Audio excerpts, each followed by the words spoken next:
All right, hello and welcome. My name is Jose, aka Sonomonjo. As always, um, I'm going to be a little bit distracted, and Sherm might leave early. Is this correct? I don't know who Sherm is. Flow nominal. That's correct. Sorry, I am still playing with Peanut, the new kitten I got. Man, I love Should not how should not phrase that way. I'm sorry, it's my new kitten. I I got love a how new we kitten. commit to a bit in the opening, and then we'll just immediately start using our names like normal. Yeah, What do you so mean? Dude. I'm Like, Isano. That's Flow nominal. There's Shy Halud. Oh, what's up, Baker? yeah, exactly. Oh yeah. Well, Jose said this, or Sherm said that, dude. You want me to call you Mactastic constantly? No, I can no. do it. And If Sherm's you, already said he will never call me Isano. Nope. I'm just gonna. Well, I don't know. I need to spend time thinking of either like a bit name or using our real names. It's driving me nuts. Yeah. Also, don't call me out. You know Baker doesn't call you Isano either. No, I know. Neither one of you. So. I was trying to fly under the radar with that one, but Yeah, won't be happening on my watch. no, sir. All right, you guys, introduce yourselves. Who are you? Hello, I'm Flow Nominal. Let's go. Let's go. And other sir, who are you? I'm Mactastic, new name pending. New name Nope. pending. I can't So- deal with the new name. You're gonna have to keep your old one. Brother, we're gonna call each other by our names anyway. Yeah, I know. So what? Oh, by the way, I did want to give you guys an update. My buddy who drew me the little logo, he's currently working on your guys's. And I did ask him to do like a full what was it, 19 by 20, 1080 of all of us kind of around a table or around a couch, kind of like we used to when we all did this in person. Yeah, that sounds fantastic. Dude, I wanted to ask you about that for like the last half an hour, like how the progress is going on our new pictures. He's still working on it. He also does other stuff. Like he does work on like actual sculptures and commissions and stuff. So he takes his time with ours because, other people have paid him a lot more money to do more elaborate things. So I told him I don't mind. I got someone that is a former furry artist that could probably draw us up something nice. Who's that? So we're gonna become the free podcast it was always meant to be. You know who that is. She used to work with us. Oh, she Oh, still works her? with us. Oh, does she? Yeah.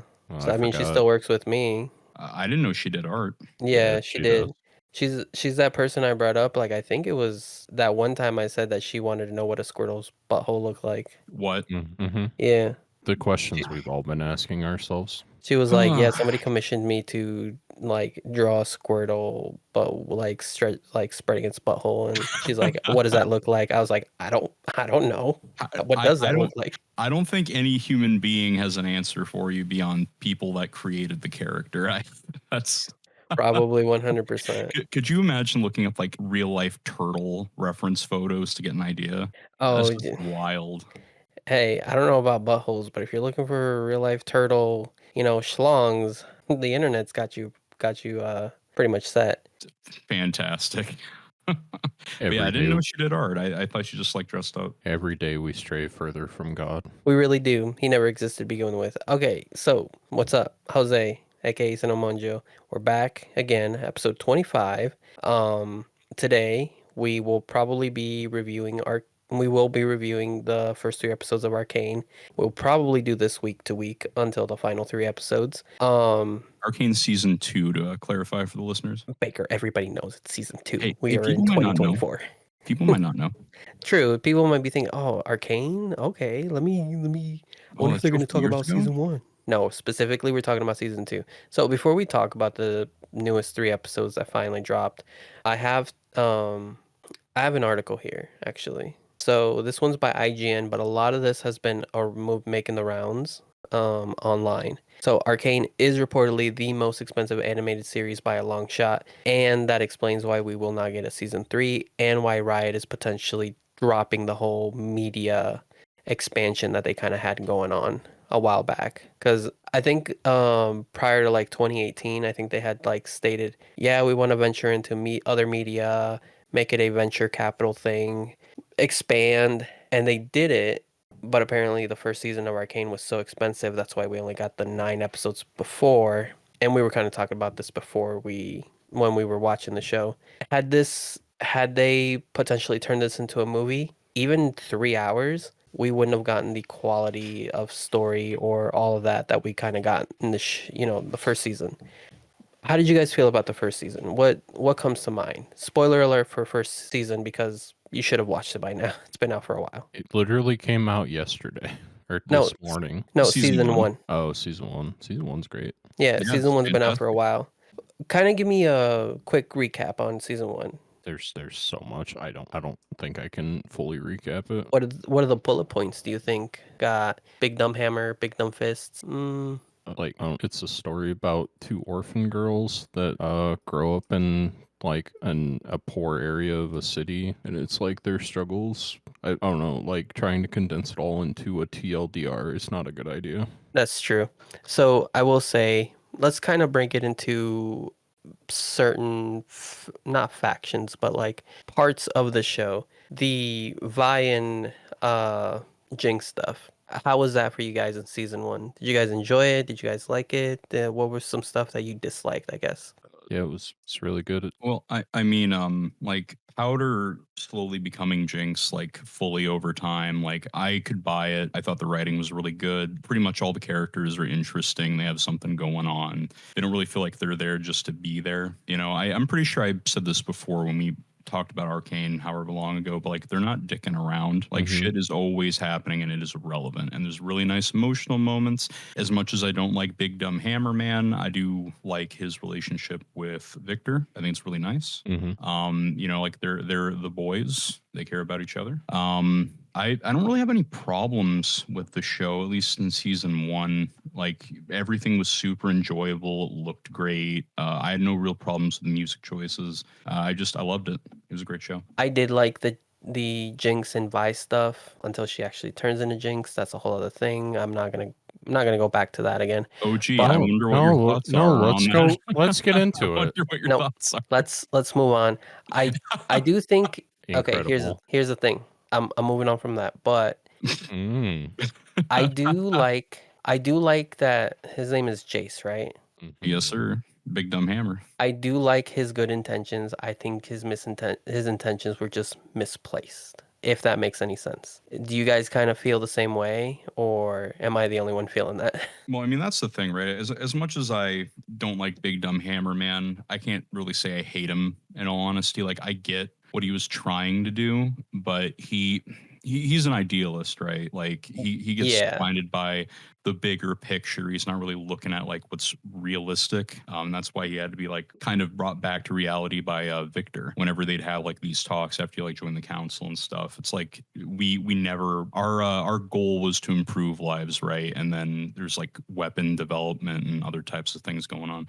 So like I do like him as a character. I can't agree with how things kind of played out for him when he was like gaining popularity, joining the council, you know. But in season 2, that's coming back down, which is good. So I do like that in season 1, Jace and Victor were basically like, hey, one of them's obviously like highlighted as the hero. One of them's highlighted that will have a tragic fall. But as we kind of progress with the story, I was kind of thinking, why do we keep making Victor look like why do we keep foreshadowing that he will be the bad guy? He's the one that's making the most sense right now. It does not make sense. Chase keeps trying to be a good person, and inadvertently he is doing bad things, like trying to harness a power he probably shouldn't. No spoilers for season 2, but we saw in episode 3 kind of like the result of what his meddling has done, to what was it, Piltover? Yeah. So I get he's an idealist. I get he's trying to do the best for the entirety of the people, but you're right.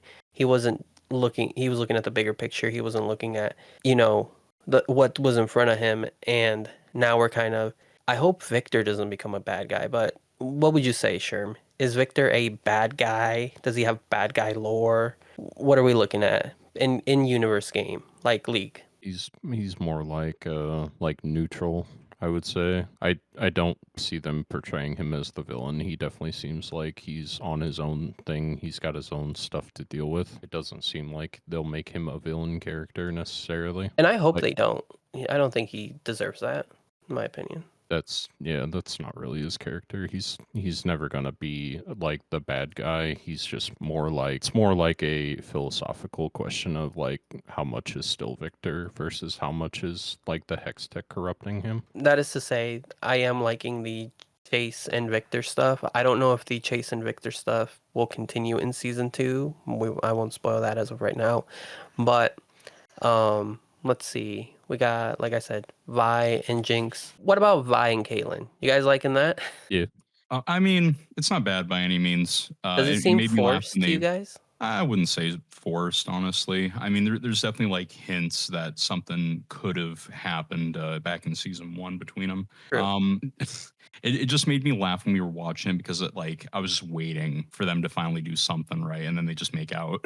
Yeah. But it's not bad. It's not bad by any means. I get it. Okay, well, that's, I guess, if you guys really have nothing to say about season 1, I mean, No, I mean, just generally, It's season 1 was enjoyable. It looked great. Like the sounds, the animation were fantastic. I can't really think of any complaints that I had because so when I watched it, I was watching it with Sherm, and Sherm had already watched it previously, so I was the new guy when we were watching together. I can't really think of anything that bothered me. Like I was just like really excited about what was going on, and like we were cracking jokes, but it wasn't like anything. you don't like the hammer. Well, too many of us like his big dumb hammer. Kind of. It's like don't get me wrong, it's cool. Like in a vacuum, it's just that for some reason it's kind of dorky to me. I guess the best way I could put it when it's like- with Jace. Like, let me put it this way. If there was, I know they made that live action Halo show, but that's not what I'm talking about. Like, if they made a movie of Halo and you saw, like, the Needler, you would think it looked ridiculous. Like, it's the same thing. Like, in game, it makes sense, but, like, seeing it animated, like, it looks weird because it's just a big, dumb shooting hammer. I'll be right back. Well, what I will say about the hammer is also the fact that like Jace comes from a family of Smiths, I think it was. I'd need Sherm's input on this to confirm, but like it makes me giggle. Like it's a cool weapon, but at the same time, in my mind, I'm just like, oh, that's a big dumb hammer. Like it's not terrible, but it's just easy to make fun of, I guess. that's true. I mean, I personally like the big dumb fists. Like, they're pretty cool. I know they're impractical and kind of dumb, but I do like the big dumb fists. I do like that she wears them like gloves. She sometimes will like just make realistic hand gestures and like her fingers will move. And I'm just like, man, how does that work? Like her hand has to be like 5 times the size, like smaller than those gloves. Oh, advanced technology, man. I don't know. I mean, I like Big Dumb Fist because of Sulfur from Looking Up to Magical Girls. Like, I just like it a lot. Oh yeah, Just beating someone's ass, man, with these oversized gauntlets is just cool to me. I do love the big dumb hammers. Did you like the return of what was his name? The professor? Oh, yeah, Heimerdinger, the guy that was Heimerdinger. with Echo. Yeah. Did you like his return? Did you care for his return? So Heimerdinger was frustrating in season 1, but it was intentional frustration, right? Because when you're watching it, you're seeing Victor and Jace like developing this new technology, right? And Heimerdinger keeps telling them like, hey boys, just after a decade, I think he said, after like a decade of research and fine tuning, it'll be complete when they're introducing their hex tech. And it's like, yeah, the boys were getting frustrated. I was getting frustrated watching. It's like, oh, Heimerdinger is just an overly cautious old man, and the fact that Yordles live for so damn long compared to normal humans, and they're like, yeah, oh, it'll pass by in a blink of an eye. Of course, for us people with super limited lifespans, that's not a great thing to be told. Like just wait another 10 years and then we'll be good. But Oh yeah, dude. from his perspective, like it makes sense though, right? Because he even says like, yeah, in the past, before current Piltover, like he's seen horrible shit with people misusing like power. So I understand him. It's just at the time I was like, oh, this old man, he doesn't know what he's talking about. It's like old man yells at cloud type thing. Yeah. Yeah, time to take that old man. So how many times we got to teach you this lesson? Exactly. I'm he definitely what like I will say, he definitely was frustrating. But I think at the time I was like, okay, but like why do we keep harping back to this guy? Why do we keep coming back to him? Why do we keep getting little hints and foreshadowing of, Chase and Victor being the rebels being like, he doesn't understand. He doesn't get it. I'm like, there's a reason for it. I just didn't know where it was going. And now that we've seen at least the first 3 episodes, we've seen what has happened. Whew, man, was he probably right, you know? Yeah, shit is not going smooth. That's for sure. But I mean, I like Heimerdinger more now. It's just in season 1, I didn't like him too much, but it was like, I understand, like, he's not badly written. Like, I No. get it. But in season 2, seeing him back and he's like helping out with Echo and his people's like home, essentially. I like him more now.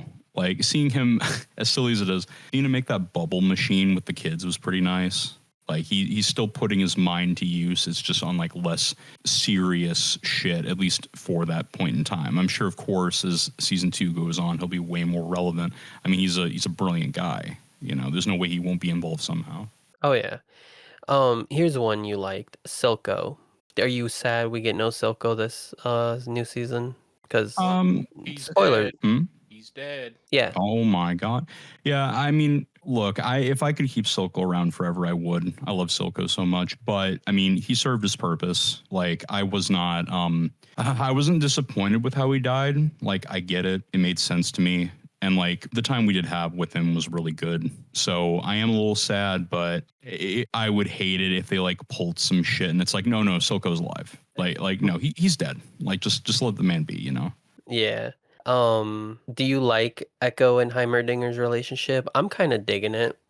I do like I will say, I didn't hate the little quip when it was Heimerdinger and Echo in season 2 when they were, I guess breaking into Heimerdinger's own house or whatever they said. Like, he was like, "Isn't this essentially your own house?" But he was trying to act like a spy. I thought that was a pretty funny quip. Oh yeah, Echo being like, "Don't you essentially own this place?" And Heimerdinger's super into it with like the hand signs. It was pretty Yeah. good. They're a good pairing, I think. It's nice seeing Heimerdinger, wwho was in Piltover. He was like the head of the council, if not one of the more Yeah. important members. I don't think he was the head of it, just like one of the members. Like the Bullock guy and Caitlyn's mom, right? Like they all try to Yeah. share equal. Yeah. Oh, They all that was try to share that power. guy's name. Oh, Speaking of that scene in the vents with Heimer and Echo, do you guys remember when Heimerdinger said the Brambleback has left the jungle? Yeah. I heard you giggle a little bit. That's a direct reference to League of Legends. I was Oh, gonna say. I figured, man. I heard you go, hey. Mm-hmm. So okay. So we've kind of rambled on about we liked season 1. Season 1. Okay, let's just kind of nip it in the bud here. If you have not watched Arcane season 1, those 9 episodes are about 40 to 50 minutes long. They are worth your time. Get into it. Mm-hmm. The characters are likable. I would say Vi is probably my favorite. Like, I stand Vi right now. I will say, like I said before, I like Chase. I do like that he's trying to be good, but I do think it took a lot for him to come back down to earth. Mm-hmm. So, all right. So let's kind of get into season 2, episodes 1, 2, and 3. Let's just, as Philip DeFranco would say, let's just jump right into it. Spoilers and all. What'd you guys think? Picking up from the cliffhanger of season 1. A couple people are dead. I need to see Victor put the mask on now. Does he wear a mask? He does. He becomes a metal man. Well, more than he already is. Yeah. Oh yeah, there you go. Okay. He looks There so we go. cool, man. I love him so much. Mm-hmm. Where do you think the end of the season will take Victor, Sherm? What are your speculations? What do you think? I think he'll probably like convert some of the people of Zon and then like set out on his own. I don't think like I said, he doesn't seem like a necessarily evil character. Like he's gonna side with either Piltover or Zon. It seems like he'd go his own way, trying to build his own thing. Okay. I mean, like I said, the foreshadowing with him definitely seemed like, he's definitely going to turn into one of the bad guys. But I don't even think at this point we have one of the bad guys or a bad guy. I will say, like, Mel's mom is more of a bad guy than probably Victor. I would say she's as bad as like Silco. in some ways. Yeah, Mbessa is definitely like the biggest bad besides Jinx and whatever Chem Barons are left. Oh yeah. So Violet and Caitlyn, we all said we stan it. Well, I do anyways. I like both of those characters. I can't wait to see where they go. I have zero reference for the game, but what about you, Sherm? Where do you think they will end up by the end of the show? Mm, You speculate anything? You have any theories? they'll be back together. I don't know for sure, but I have a feeling either Jinx will leave or Jinx will die. That has to be the logical conclusion of this. Like, there's no way Jinx stays in either Piltover or Zon. She's got to go one way or the other. Yeah, Jinx has caused too much damage, distress. She has essentially become like the thing that, like, I guess what both sides wanted to like try to make sure to avoid, yet they caused it. That's how I see it. Like both sides were like, we need to minimize the damage. We need to try to be coexist better, this and that. Especially with Vander, he was trying to be like the middleman or the guy, and when he left, it essentially all went to shit. Well, once Silco died and Jinx did shit on her own in season one, like none of the Chem Barons that are left want anything to do with her either. Like the only person in Zion who still cares to some degree is Sevka, and cares is kind of a rocky way to put it. Oh yeah, 100%. Did you like her new metal arm? Oh, I thought it was fucking awesome. I love the whole like slot machine aesthetic with it, Mm-hmm. and the I fact that was it has like, like a big jaw. I'm on board. yeah, I was like, that's so dumb, but it's so cool. And, like, yeah, It has like it's fireworks come out of it, man. It's Mm-hmm. got a built-in speaker oh system. yeah, she's got tunes playing out of that thing. I also love how it's essentially randomized. She doesn't know what she's gonna get. She essentially just has to put her luck on the line. Oh yeah, that was great seeing in the fight with who was that feral Yordle Chem Baron. Oh fuck, they said his name too. Well, if anyone's watched the show, Smeech, I think. Yeah, Smeech. oh Smeech, yeah, when Sevka was fighting Smeech, and then Sevka herself was even like, I don't know what's going on half the time with the arm. It was pretty cool. Mm-hmm. The first 3 episodes, how did you guys feel? What did you guys think? A lot of questions, not enough answers. That's Exactly. true.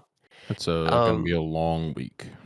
Oh yeah, and the fact that we're getting like 3 episode drops every week is pretty kind of like it's a little infuriating too, because I just want to know like right now. Well, I Do you was guys have anything to say about season 2, the first 3 episodes? Anything you want to like let the people know? Like say anything?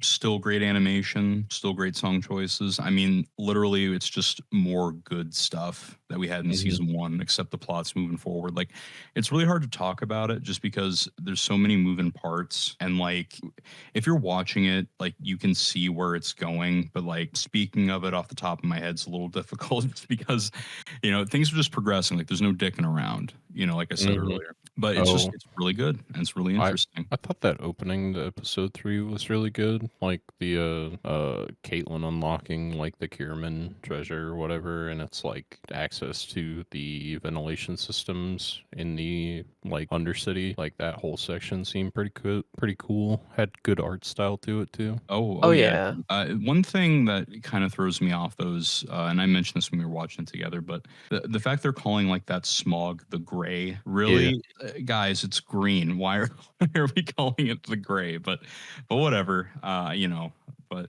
it's just gray sounds better, more marketable. the gray, But yeah, it's just really good. It's there's not really too much that I could really delve into beyond like, yeah, just watch it if you haven't Mhm. already. I will say, in my opinion, the animation is top tier as Spider-Verse 1 and 2. If not, sometimes I feel like it's so discernible, it might even be better.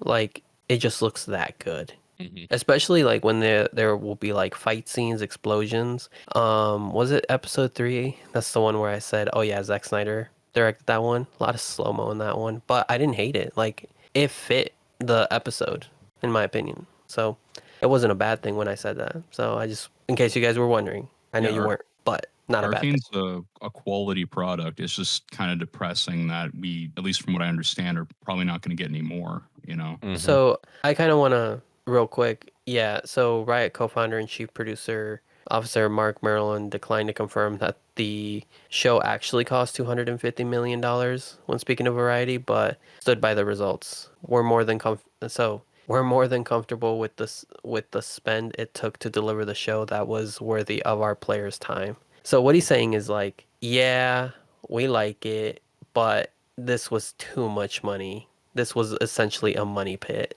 We're not doing that again. Even though I don't know if you guys remember, I had mentioned a couple articles a couple weeks ago about how they plan to kind of move past Piltover and Zahn. That might not happen anymore. That's okay. I'm happy with what we got. Yeah, Oh, I oh mean, the yeah. fact they made it is great, and as someone that has a passing interest in League of Legends, like certain characters, this was a great show to watch. I mean, the rest of season 2 is bound to be fantastic as well, even though we've only seen 3 episodes. But it's such a shame because it seems like there's so much unique, cool shit that they could do going forward if they were to leave this setting after they're done with it. But Here's another one.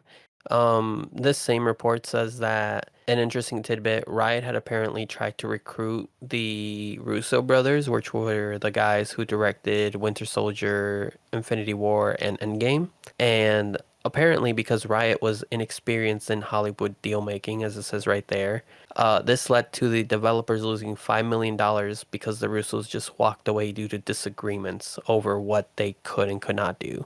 These are these are the kind of things that happen in Hollywood all the time where it's essentially like, hey, we're gonna pay you this amount of money, please deliver us something. They deliver, and then Riot goes, we don't like this, can you do it over? And they're like, no.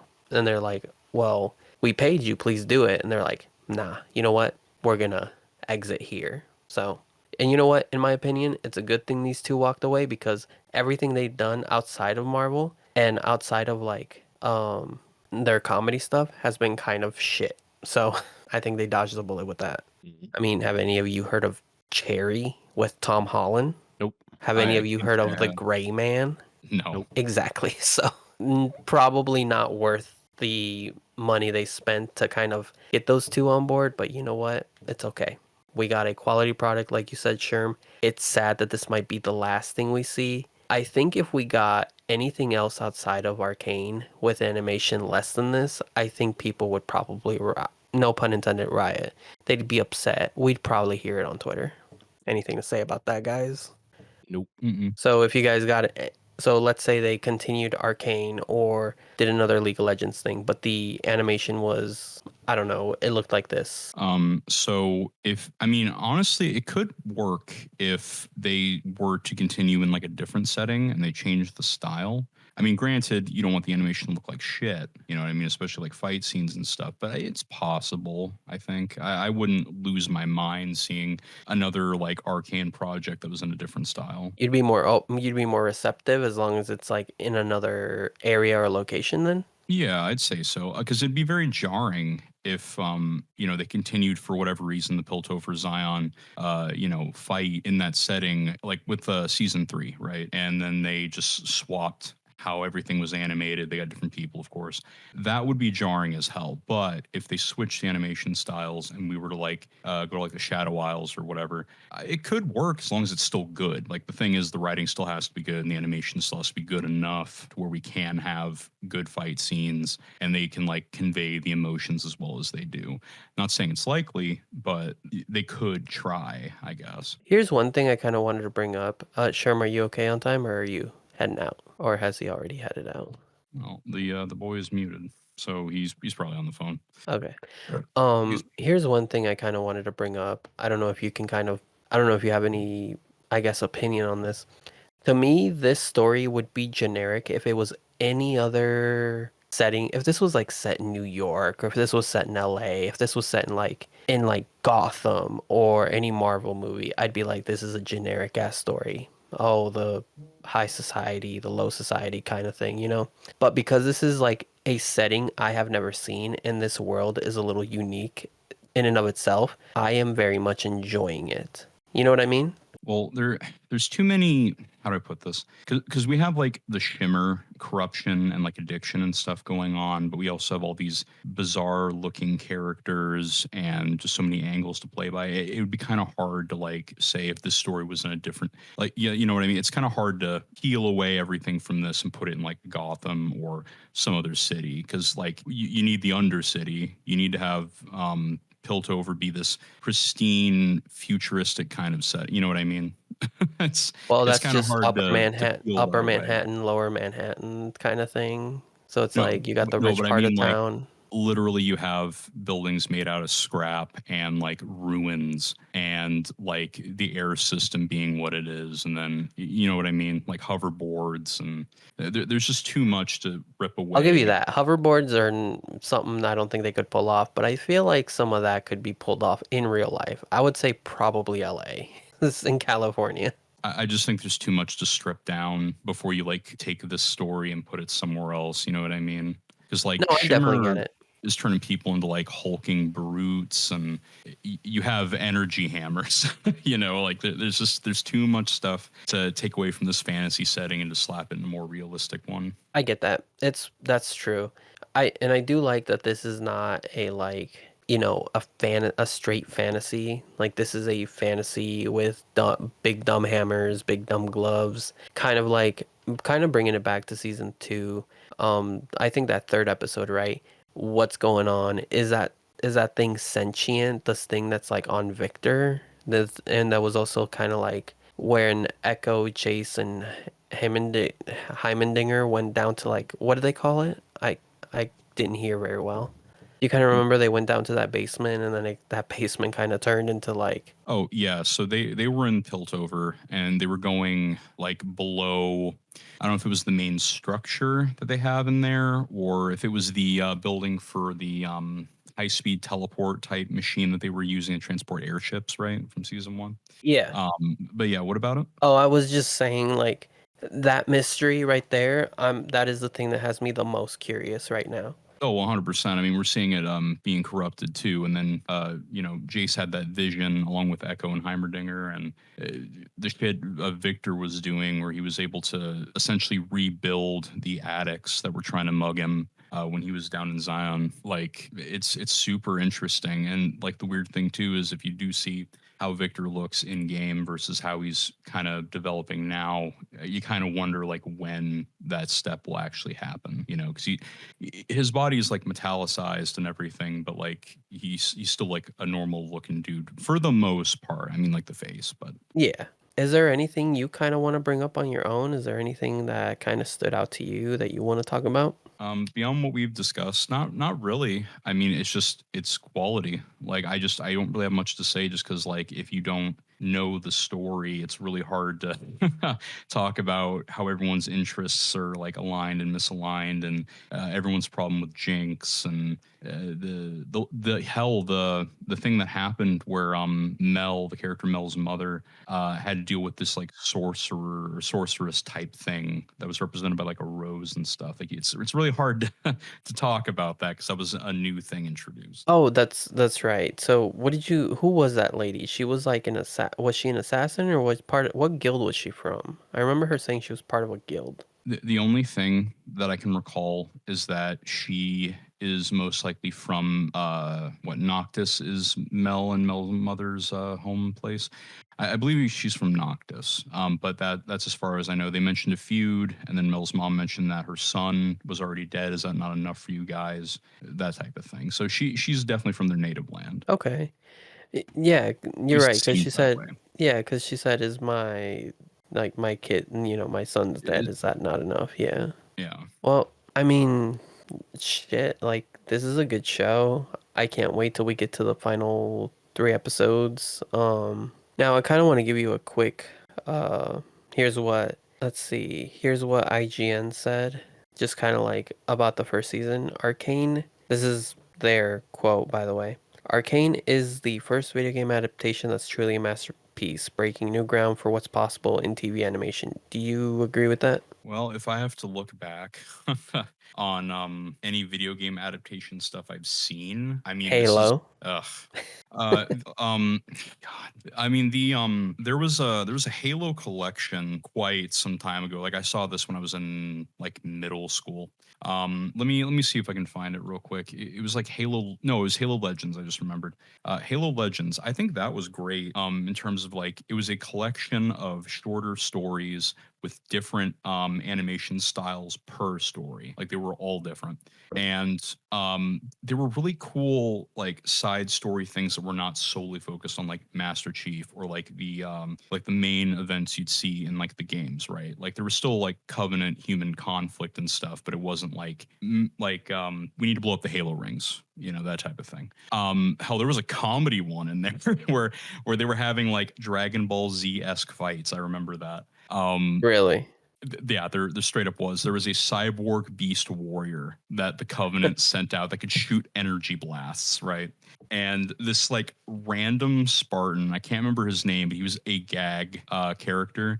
Him and that beast like fought each other, and it was like some shonen stuff. It was really cool, and I think that was really well done. But other than that, like Animatrix was really cool. Same thing, different art styles per story. So I really like those. But in terms of like a single series that is focusing on one entire story versus a collection of shorter ones, I think this is fantastic. I can't really think of anything else I've seen quite like it. Okay. I see. Here's the thing. I know I said I wanted to wait to kind of review all like 9 episodes for season 2.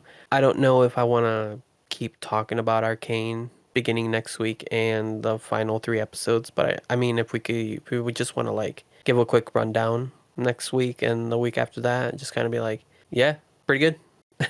Like, no Uh, more than 5 minutes kind of thing, because I don't really have much to say either about Arcane. Like, it's good. I'm not familiar with the property. I do like the show. The music is great. The animation is great. Hell, the voice, like the actors and actresses are doing a phenomenal job. yeah, Hey, like that's why it's hard for me to talk about too, because it's just good. Like it's really hard to point out anything too specific without getting into a long-winded like explanation of events. Like it's just good. I have really yeah, no complaints about it. Haley Steinfeld has definitely been one of my favorite up and coming actresses, and when I like realized that she was in this, I was like, okay, well, good for her. She's probably Who's the she play? one. Haley Steinfeld. She was also Gwen in the Spider-Verse movies, Oh, and she was the girl that kind of hung around with Bumblebee in that Bumblebee movie. oh, well, who does she play in Arcane though? Was she playing like young? Vi. Oh, she played Vi. Yeah, she's Vi. Oh, okay, yeah, I had no idea. Yeah, she's main character status. So that's what I'm saying. Like Haley Steinfeld is definitely on the up and up. Um, and in Marvel, she is technically Kate Bishop, which is like the successor to Hawkeye, sometimes his sidekick, but she's pretty much her own character in the Young Avengers kind of a thing. Mm. So yeah, like she's definitely, I would say, A-list status. She does her thing. She's definitely somebody if she's in it, I go, that's gonna be quality. So that's just in my opinion. The other people that are voicing, Caitlyn doing a great job. Jinx also a great job. For as much as I dislike her, it's a good job, well done. I won't lie. So yeah, everybody's doing a phenomenal job. So it looks like Chase is by some Kevin Oh Alejandro. God, brother, I I'm don't looking at this list recognize right him. now. I don't know these people. The only one, yeah, you're right. The only one I recognize right here is Is it Haley Haley Steinfeld. Steinfeld? Yeah. Yep, she's the only one I recognize. This guy's a little bit Robin Atkin Downs. He seems a little familiar. Oh, Elena Purnell. She's recently been on the up and up. She was the main girl in Fallout. Oh, okay. Yeah, I was gonna say her face looked a little familiar when you scrolled down. Yeah, she's Yep. doing a great job as a voice actor. Oh, she was in Yellow Jackets. Yep, and Miss Pettigrew's Home for Peculiar Children. Yep. So she's definitely on the up and up. She's becoming more. Looks like she's being in more stuff. I guess I don't know. Does doing something nerdy definitely like per seems like that seems to progress people's careers. Well, I mean, yeah, it can for sure. This one, Robin Atkins. What has he been in? Oh, it looks like he was in a Cars thing. Give me a sec. Creature vocals, Mr. Pickle Pants, Conjuring 2 Demon Voice. I guess he does some voice acting stuff. Oh yeah, he's definitely a voice actor. Okay, that's probably why I've seen him. I've probably seen him in a bunch of voice acting things. Looks like he's just in about everything. Mortal Hey, Kombat we got Legends, Cage Match. we got video games too. You got Diablo 4 and Elder Scrolls Online. So Oh yeah, yeah. he's not missing out. So, I mean, if that's really all we got to say, I think Sherm did pop out. So I don't know when he'll be back, and I know you're also on a time limit. So Yes, sir. let's kind of move forward with this. Let's move on. So I know you guys brought me uh Loose last week, but today I bring you McDonald's Anime Girl. This is official. McDonald's debuted its own anime girl mascot. What do you think of this kawaii character? Dude, ever since dude, I can't be surprised by any like company having their own like animated mascot. I'm not surprised anymore, dude. I mean, Vatican good. did it, and then the McDonald's was like, "Oh yeah, let me one up you." Yeah, I mean, people eat that shit up. Apparently, I mean, the Vatican made a fantastic call. I'm kind of curious what people who don't like it have to say, because all I saw on Twitter was just people being like, "Yeah, this is good," or they're making like edits of it. There Yeah, was one where I think it was TikTok, but it was like your sins are forgiven. Like it was some like digital like repent thing, yeah. and when the guy would do it, he'd like make a like what was it, tri-beam thing from Dragon Ball with Tien. Like Oh yeah, he would do that pose, and then the person on the other screen would like get shot back like violently. They even gave the preacher like a third eye like Tien. It was really good, but they took the mascot for the Vatican and had her do it instead, and people were making edits. Like it's a win for sure. But that's McDonald's doing it too. I'm not surprised, man. true. They've done like McDonald's in Japan. They kind of go hand in hand at this point. They do their thing. They make a mascot. They make some animations. But here this guy, Annie Annie Kang, I think.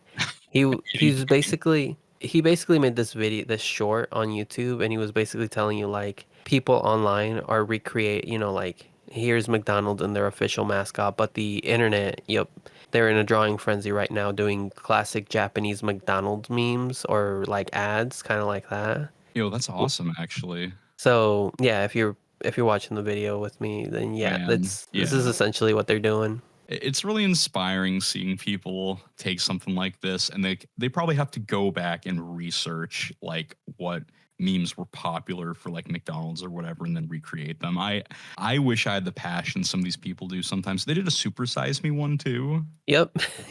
Dude, yeah, okay. And Man, there's the I McDonald, love. Yep, there's the mom. Yep, the McDonald's mom. and the It's internet had pretty a field day with wholesome. them. Yep. I remember. Yeah, I know what you're Oh, talking about. the things I saw against my will. Let me tell you. Yeah. Yep. But yeah, no, it's fantastic. I mean, I think it'd be funny if more like food chains did this, and then you get to see all the fun stuff people make online about it. I think it's really cool. I think right now, who would it be? I think right now, because I will say the first one to get on top of this was probably KFC with the like really hot anime Colonel Sanders. Oh, that was a win too. That was a win too. We can have both. But I think we should get I think they'd have a win if Wendy's like went, "Hey, check out our anime themed Wendy girl." Oh, let me see if I can find this for you, because I saw that on Twitter too. Yeah, or like a Burger King. Like I've definitely seen fan art of like all the like the fast food chain mascots, but I think it would be like cool if they officially like, here's our official mascot for Wendy's. It's Wendy as an anime girl. I'm trying to find it here, because someone did like a goth version of like a Wendy's anime girl on Twitter. I'll probably have Whoa. to post it later, but it was really funny because she had like a Cockney accent, if I remember right as well. It was it was something, dude. It was something. But yeah, like I think it's great. I think it's funny. I can't really see it hurting anyone's brand per se, unless they're like a super local, like stuck in their region chain where like people are really not gonna buy it. You know what I mean? Yeah. Do you know? I did this for one of my classes and for the video stuff I did.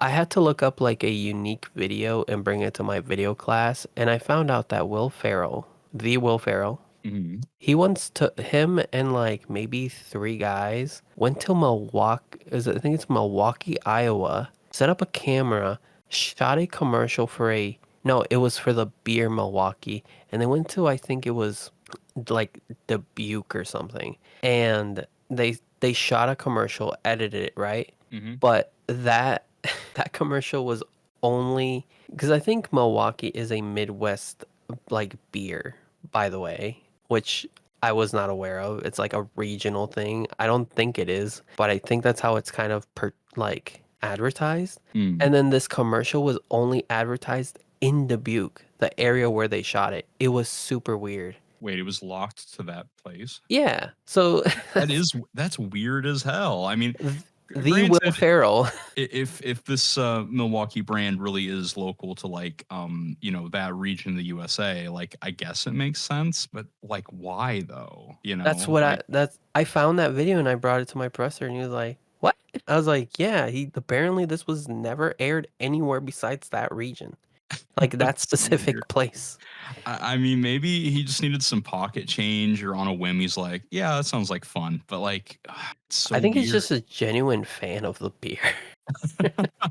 It's a dream come true, after all. So I guess if we have nothing more to say about Arcane and we Oh talked yeah, about the McDonald's at mascot. So I mean I got nothing else to say about her except it that mascots are popping up. it hurts because it's like I love Arcane the series. It's just that like we would literally need to sit down probably and have like a long ass conversation about the actual plot because like it's hard to summarize. It's just like, yeah, no, things are making sense, things are building up, I'm getting excited. And I feel like I'd have to rewatch it and this time take notes. Not my notes like when I watched Madoka Magica where I was like, Yeah, man, yeah. banging house. But like real notes like, okay, what is the game plan here? What is Chase doing? What is Vi doing? What is, all of the blah blah blah blah blah. Yeah, notes would probably be required. That'd be another good way of doing it because just watching the 3 episodes and talking about it, it's a little hard to summarize. So I know you and I have talked about Star Wars, and I know Sherm has also kind of said that he's been out of the Star Wars loop for a while. Oh But boy, is that more Star Wars product I see? so let me Great. ask you, what is the last Star Wars thing you consumed? The last Star Wars thing that I watched was fuck. I'm starting to forget the names of the damn Star Wars movie. Is it Revenge of the Jedi? Return of the what was it? Return of the Jedi is the fifth, Return of the technically Jedi episode is 5. Return of the Jedi is the 6th one. Revenge of Oh yeah, you're the right. Empire Strikes Back is the 5th. You're right. God, Revenge of the Sith is the third one. yeah, Empire Strikes Back is 5. Prequel. New Hope is 4. Yep. God damn it, sequel. Rise of Skywalker 7. I can't believe that I'm the Force Awakens. That's the 7th one. Yep, The Force Awakens, Sequel The Last trilogy. Jedi, The Last Jedi. The That's the one. Rise of Skywalker. Yeah, I watched The Last Jedi in theaters. Were And you like, I'm done here? yeah, dude, I literally I wanted to walk out when I was watching because I came with a lot of buddies of mine because we were all just like, yeah, fuck it, we're bored. Let's go watch the Last Jedi. So we went and I'm like, well, I paid for this film. I probably shouldn't walk out, but I wanted to so bad, dude. I left feeling hollow. How bad was it? Like, were you just like It was done? bad, man. Yeah, I was done because you know what? I never watched the ninth film. I never I'll tell you watched right it. now, not any better. Like I've said before, they transmitted that one Somehow Palpatine returned. Let me just somehow. yeah, somehow. No, like the writing's getting off the fucking rails. It's been getting off the rails. Like, Force Awakens was fine in the sense of like, oh well, Retreading old ground. yeah, we'll retread A New Hope's like line of events, right? Like, there's a giant planet-sized super weapon, and we got to band together and take care of it or whatever. Like, it was fine. I didn't love it, but it was okay. And then Last Jedi happened, and then I was depressed because I'm like, oh, we're just not giving a fuck about writing now. Like characters are not acting like what you'd think they'd act like. It's just bad, man. Fucking Snoke dies in the most anticlimactic way there was. Dude, they even had a fucking like tongue-in-cheek moment. I remember this where Snoke, Supreme Leader Snoke, was like closing his eyes, tapping into the Force or whatever, and he's like, "Now, Kylo Ren, you will strike down your true enemy," and you just know it's like, no, he's gonna kill Snoke, and then he activates the lightsaber that was on his chair and cuts him in half, and it's like, okay, sure, You bud. saw it coming too. Yeah, because they had that dumb setup. Dude, I was just, my head was in my hands during that. It was like one of the last scenes. And I was like, oh, we're not going to see any fights, or we're not going to really have any more interesting shit go on. It's just like, nope, he's dead. That's it. And then the ninth film happened. Palpatine returned somehow. And then I couldn't watch that movie, dude. I was done. Here's the thing, like, the way you feel about The Last Jedi is how I felt about fucking that Flash movie. Like, I was just like, what? Like, I don't know if you've seen the clip about, like, when Barry is running through all those different dimensions and we get, like, Nicolas Cage Superman fighting a big You mean the spider. Chrono Bowl? Yes, the Chrono Ball. Dude, I feel bad for you because you and Sherm actually went to see it in theaters. Yeah. I watched like a multi-hour video, or like an hour and so video, something like that, of getting the plot explained. Like they were doing a deep dive into it, and I was just like, what the fuck is going on, man? What is happening? What I was trying to say earlier is that, like, Sherm doesn't care for, comic book movies or anything like that, but something I kind of wanted to, like, share with him. And the fact that I kept taking him to really bad movies only made me feel like my fandom, or like my interests, were bad because I was sharing with him a really bad version of these things. Yeah. Well, I mean, hey, man, that's like if I was trying to convince somebody that, yeah, no, Star Wars is actually like interesting and entertaining and there's a lot of cool things about it, and then I show them the fucking sequel trilogy, and it's like, yeah, no, it's a mangled mess of what things used to be. Or shit, if I tried to get someone into Transformers and I showed them Michael Bay and I'm like, oh yeah, dude, I hear Return of the Fallen is a solid film. I'm sure it'll be great, you know. So the whole reason I brought up Star Oh Wars is God, or because maybe the fourth Matrix movie. Sorry, you can go no, on. you're good. Remember I gave you Oh, the play-by-play that one time? yeah, dude, I'll never forget it because when you were describing shit, I'm just sitting there, hand in head in my hand, like, why are they doing things this way, or like, why is this happening? Like, I understand, right, that like obviously companies want to make money, so obviously they have to create something, right? Yeah. But it's like, can we just make new things? Or if you're gonna retread on old shit, can we not butcher it, please? Dude, I was the same way. When I was watching The Flash with Sherm, I almost felt like I should be putting my head in my hands. I was so disappointed. I was so upset. I felt like I almost wanted to cry, genuinely, because it's so bad. You just look over and Sherm's just fucking done with it, and you're like, no, man, I swear the Flash is cool, or no, DC movies are good. No, seriously, because like at least Man of Steel started off okay, and then it immediately just fucking hits the fan with Batman v Superman. And then it, like, the Justice League cut, like, what was that? And the Zack Snyder cut wasn't any better. And like I would say the only good movies in that entire like DC universe where that kind of all started would be like Wonder Woman 1 and Aquaman 1. Maybe Shazam 1, but that's about it. Yeah, not exactly a long list of good movies, huh? Unfortunately. So the whole reason I brought this up is because apparently Star Wars has, according to this, Do you have 14. your stream back up? Yeah, Okay. I should. Okay, I am, you got me locked in. I will stop ranting about The Last Jedi and how fucking bad it was. Man, that would be an entire video I could probably do, is just going like scene by scene and just discussing how shitty like choices were or how characters act. I don't know. But in any case. So Star Wars, it says right here by IGN, this is by Ryan Dinsdale. It says Star Wars fans roll eyes as Disney plans another trilogy, bringing unreleased films up to 14. Yeah, 14. I'm rolling my eyes right now. Never tell me the odds. I hate how they do these little like they put in like a little thing here. Hey, Star They're Wars always fans, do you remember this line? Aren't you excited? It's so hollow. yeah. It makes I'm just like I'm being cringe, Okay. man. Oh my god. Okay, I'm gonna be upfront with you, right?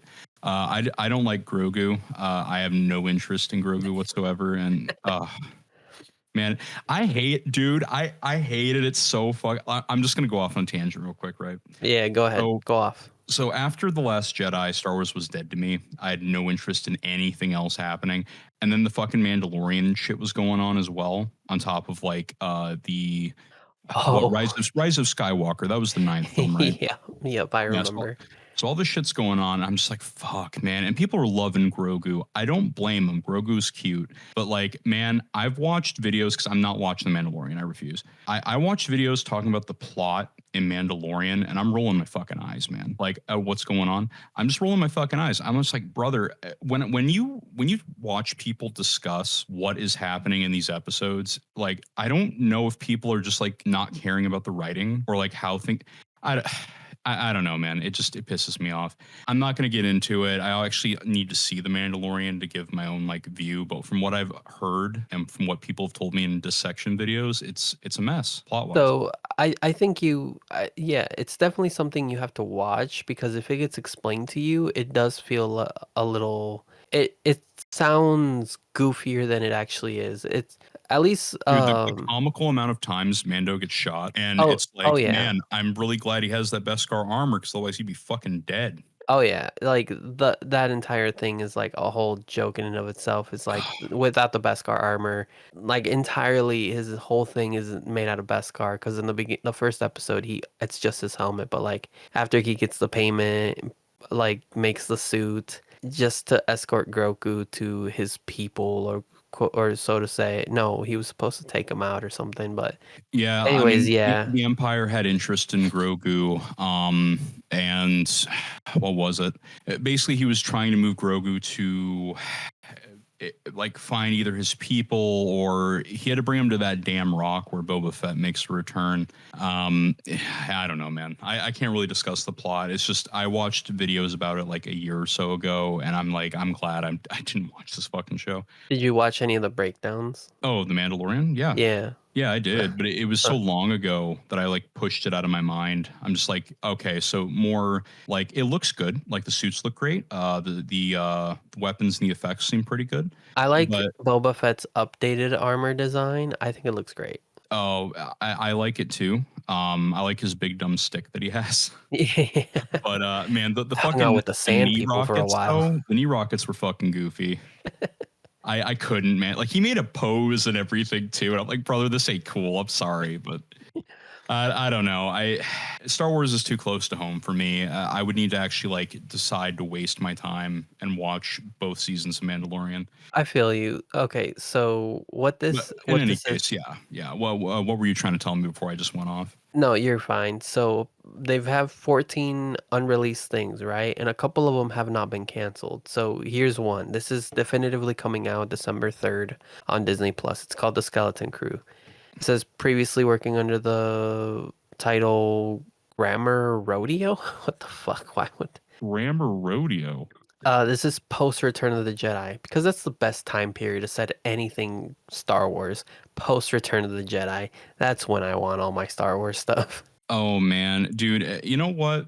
At least with Rogue One and oh god, and fucking Solo too. Oh, I'm getting so mad, dude. Um, No, that's post, I guess, Revenge of the Sith. Post Return of the Jedi um, is after Luke. No, Darth Vader sends the so Emperor down the shaft. so Solo is pre New Hope, and Rogue One is also pre New Hope as well. Yep. Well, Yeah, literally like a couple minutes before New yeah, it Hope. sure feels that way, eh? Because man, like, Rogue One was fine. It was just kind of boring to me. I'm not gonna lie. I didn't care about anybody because, like, when they did that offhanded line, right? And I'm sorry, I'm just going off like this, but when they do that offhanded line in A New Hope, where what's her nuts, like one of the figureheads of the rebellion was like, yeah, a lot of so and so people died to bring us these plans. I didn't give a fuck what happened. I didn't care. I was just like, yeah, okay, yeah, it sounds dangerous. People died. I didn't need a fucking origin movie. You didn't need a whole movie explaining who fucking Jin was and who her dad was, or Saw Believe it or not. Gerrera. Oh, Saga, save the dream. Yeah. Save the dream. No, I love Forrest Whitaker, but no, I did not need a movie for that. Like the robot was okay, but that's about it. I didn't give a shit about anybody else. But in any case, but yeah, Skeleton Crew. Yeah. So this show is definitively coming out. I don't think I'm gonna tune in. I'm like, I didn't turn into the Acolyte. I apparently one I should tune into. I forgot the Acolyte was even a thing. Apparently the only one worth discussing is Andor, and season 2 is gonna come out. See, I've heard good things about Andor actually. My like rage at new products aside, I hear Andor's okay. I have too. I've heard that because the director and writer for this show was like, I'm not gonna put, he's like, I'm not thinking about cameos. I'm not thinking about what Star Wars races I'm putting in. He's like, I just want to tell an espionage story full of political intrigue. He's like, You that's know what? all I want to do. That sounds awesome. That sounds like a good time. And yeah, like the show has been very well regarded. A lot of people are always saying, I can't wait for Andor season 2. They come out with the Acolyte and everybody groans again. So, but season 2 is definitely confirmed. So that's two things: Skeleton Crew and Andor season 2. Those are confirmed. They're coming out. There's people. We have gotten stuff about it. We even got Ahsoka season 2. We didn't need this. You know what? I'm gonna write this down real quick. Andor. I'm gonna write this down because at the end of the day, I do love Star Wars. I think it's cool as hell. It's just that the sequel trilogy and everything has really poisoned the well. Yeah, yeah.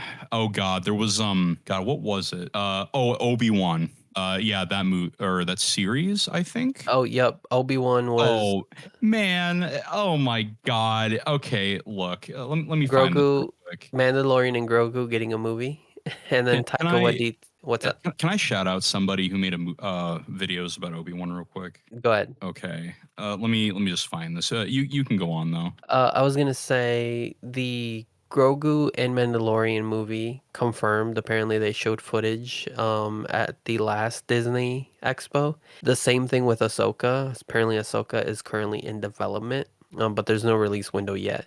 Taika Waititi has apparently been in development talks with Lucasfilm for a movie, but that's gone nowhere. It's been 3-4 years now since the last time we heard about him doing a Star Wars movie. Really? James Mangold. Go ahead. Oh man. Oh man. Dude, if they did a movie about Darth Malak and Revan, that'd be sick. But James Mangold is saying that he wants to set his Star Wars movie 25,000 years before the other films. And it'll be in a biblical, he says. Okay. Well, yeah, if he's talking about what was it? Knights of the Old Republic, I believe. The first one had Darth Malak and Revan in there. Yeah, if he did something with that, that'd be really cool, assuming, the writing's good and they're not going to retcon shit. Now, he did do Logan, but he also did Indiana Jones and the Dial of Destiny. So, could go either way. Oh, I see. I see. Well, maybe he's secretly a big Star Wars fan at heart and he cares. That's all I can hope for, man. So real quick, Sheev Talks. That's Sheev Talks? Yeah, Sheev Talks.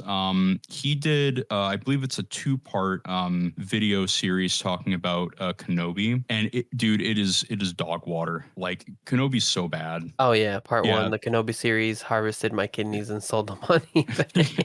Yeah, and that, you just have it by popular there. Like I think it was a 2-parter. Yeah, they're about right there. 2 hours or so a piece. If people are curious about Kenobi, the movie, just watch those videos, man. It's worth your time, and it's I'm pretty sure I've watched this. dude, shit don't make sense in this series. It doesn't make fucking sense. Like the writing is so fucking bad. Like I don't get it. Anyway, but yeah. So how the Flash assaulted me in Hawaii and went on a crime spree. Actually, that's probably the one you were talking about. That where he like tried to break down Because I So think that he starts the movie off with like, imagine this and that. Oh, I'm just talking about Ezra Miller or something. that might have been one of them. I just watching people shit talk like current Star Wars stuff or like The Flash has been really entertaining just because like they are describing to you what's happening and they explain why it's just bullshit and you're like, yeah, I can understand why. So apparently Dave Filoni, he's been like the mastermind of The Mandalorian, and he also masterminded like a lot of the Clone Wars stuff, and that Rebel show. So he's basically people have basically been calling him like the godfather of Star Wars since, Lucas is no longer at the helm, but you Oh know, yeah. he I get that he's been doing a lot of stuff fans like, but the problem is that he's also just kind of entering like OC status territory where he's just like, oh well, he wears his big dumb cowboy hat and he's like, well, I believe that he's like, I had a talk with George and we were saying Duel of the Fates is actually a duel that's Darth Maul and Qui-Gon dueling for the soul of Anakin. I'm just like, you guys are taking this too far. uh It's just magical.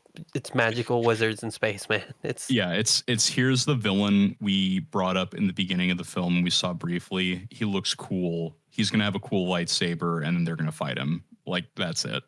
like I like Star Wars too, but people take it too serious. Like it's too deep. Like I, even us as anime fans, it is not that serious. It is not that deep.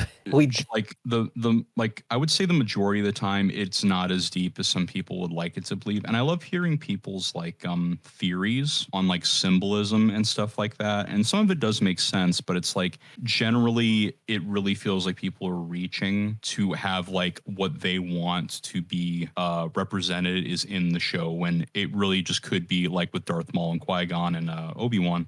It's just a cool fight with awesome music, and they're fighting like the Sith. That's it, man. It's not a duel over Anakin's soul. That's too much. Here's something I did hear this week. I didn't put it in because I didn't think we were gonna be I didn't think it was just gonna be me and you. But I don't know if you care for this tidbit. Apparently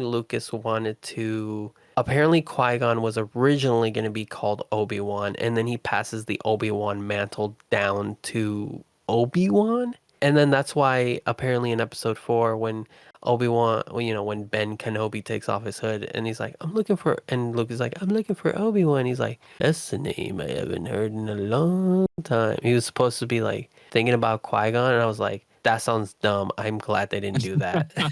I agree. Like literally, I don't know, man. Like he's in hiding. I shouldn't really need to explain why it makes sense, right? He goes by a different name.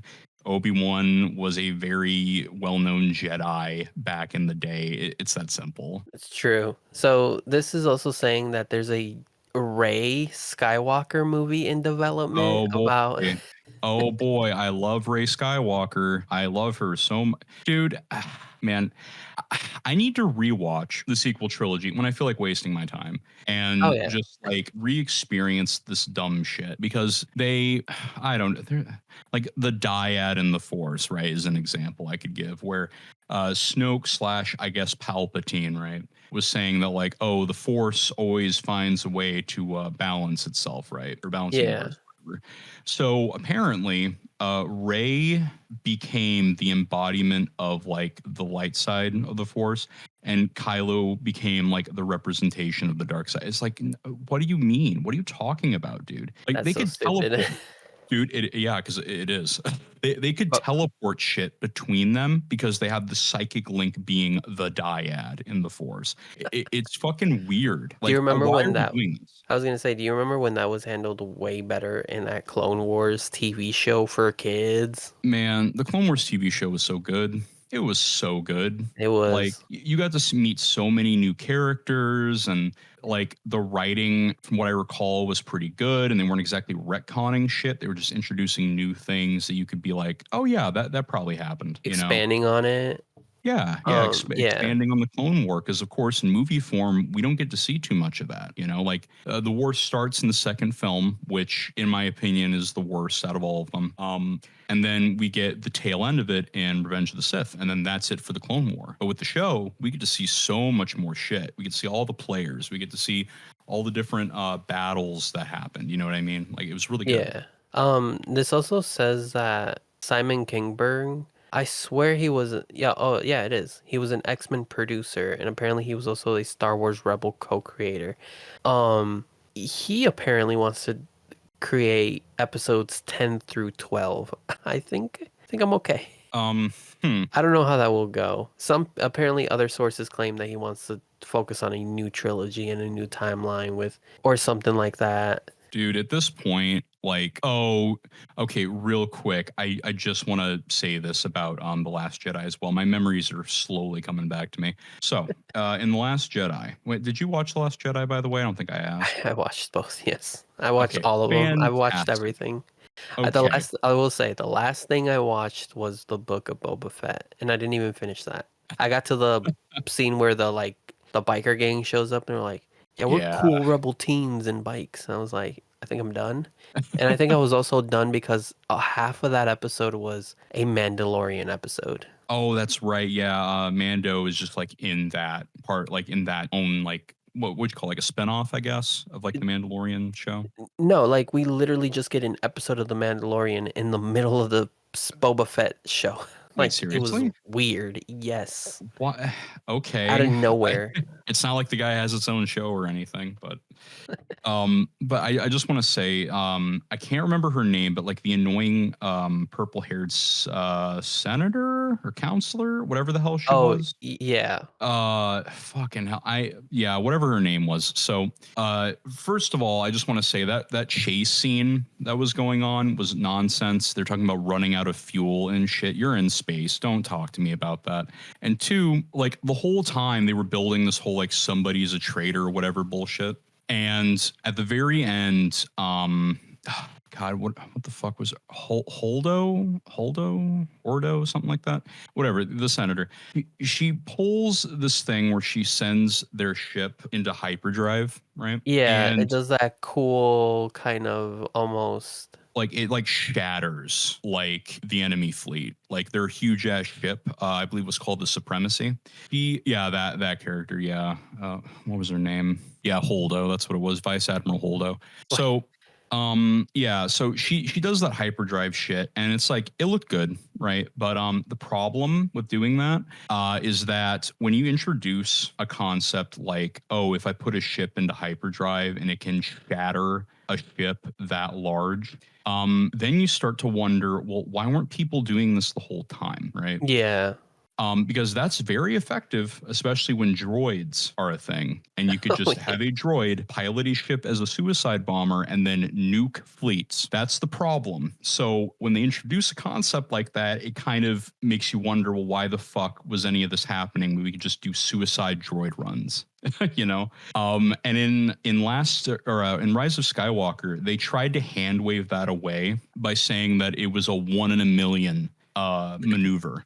Shut the fuck up, okay? No, we're not doing that. We're not gonna go back and be like, oh yeah, the fans noticed that this kind of destroys the point of space warfare. Let's say that it was a 1 in a million shot. No, okay, Because no. what was it? She had to enter hyperspace and then like turn it off at the right moment. Like, No, I don't think any of that happened. If I recall right, she just sent the ship into hyperdrive. Or yeah, she used the hyperdrive in the ship and just went into hyperspace, and it just destroyed the ship. She didn't do can anything you? special. Okay, I was gonna say. You can still hear me, right? Yeah, I can still hear you. Sorry, Okay. man. I know I'm like rambling a lot, but I just it gets me so mad whenever I think about what Star Wars turned into, and it really makes me think, man, we should have just left Star Wars alone, huh? We should have. I'll quickly Let it fire die. these off. Wait, what was that? No, it just comes back to my whole thing of like it's okay to let things end. I Oh, know there's money in yeah. it, and that's why people are still trying to do it. But like, just let it end, or At this stop point, it's hiring these just shit writers. I don't know what to tell you. it's a money pit at this point. I'll quickly fire these off. The Rogue Squadron movie, status unknown. Mandalorian season 4, Book of Boba Fett season 2, status unknown. Even the guy who played Boba Fett, you know the guy, he was in episode 2. As Mhm. you know, the guy who played Boba Fett's dad in episode 2, and then he played Oh Boba yeah. Fett. He played Django Fett, Yep. and then he played a older Boba. Yep. So he's also kind of like, I don't know, they're being dickheads. So whenever they want to get, he's like, whenever they want to fucking get off their asses to make it, then we'll make it. But Wait, he was, seriously? yeah, he was pretty unhappy with Oh. how the Book of Boba Fett was treated. The Star Wars Lando movie, also status unknown. Oh, dude, in Solo, young Lando Calrissian, right? He, I'm not saying this can't happen, right? I'm not saying it can't, but it was very bizarre. Okay, How he was in that love with that robot. yes, I'm glad you knew where I was going with that. It is very fucking weird that that's what happened, and then they like plugged her brain or whatever into the Millennium Falcon itself. It's fucking weird. Why did we go that angle? And then we hand wave it as, why was this? This has never been brought up in the entirety of Star Wars lore. All we know is that Lando's girlfriend is in the Millennium Falcon. I fucking guess, man. I guess. I don't know what that adds, but okay. So now anytime we watch the original trilogy, we can think, man, Lando's dead robot girlfriend's brain is inside the Millennium Falcon. Well, I didn't need that. if you think about it, coming back to episode 6, when Lando's driving the Millennium Falcon, he finally gets to come back to her and finally takes her out for that spin that he. I'm just like, shut the Oh, fuck up, dude. his connection to the Millennium Falcon was way more deep than we thought. Like, no, just it was his ship and he lost it in the game of cards. Like, that's Dude, it, man. literally, those two characters, me and you, mocking. Dude, I've told you before, there were two dudes when I used to work at Target that were just that every day, every fucking day. Oh, like they were loving the shit they Genuinely. were seeing. Yeah, Oh, I yeah, can't. genuinely. Dude, I can't imagine being it's just I don't know, man. I guess I care too much about world building and writing because I will see this shit and then you see random folks making videos or talking about it and like, oh man, that was so cool, blah, blah, blah. And it's like, but there's problems though. Like Oh yeah. this is not we're really deviating from how things were and not in a good way. I don't know. So there was apparently a spin-off to the Mandalorians called the Rangers of the New Republic. This is presumed canceled.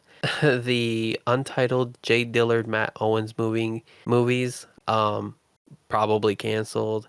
And then Ryan Johnson's No, own Star Wars trilogy, the guy who gave us The Last Jedi. oh, presumed canceled. Oh, that was another bizarre thing too, is what happened with the sequel trilogy because they had J.J. Abrams do the first one, The Force Awakens. Then they had Ruin Johnson, as some people called him.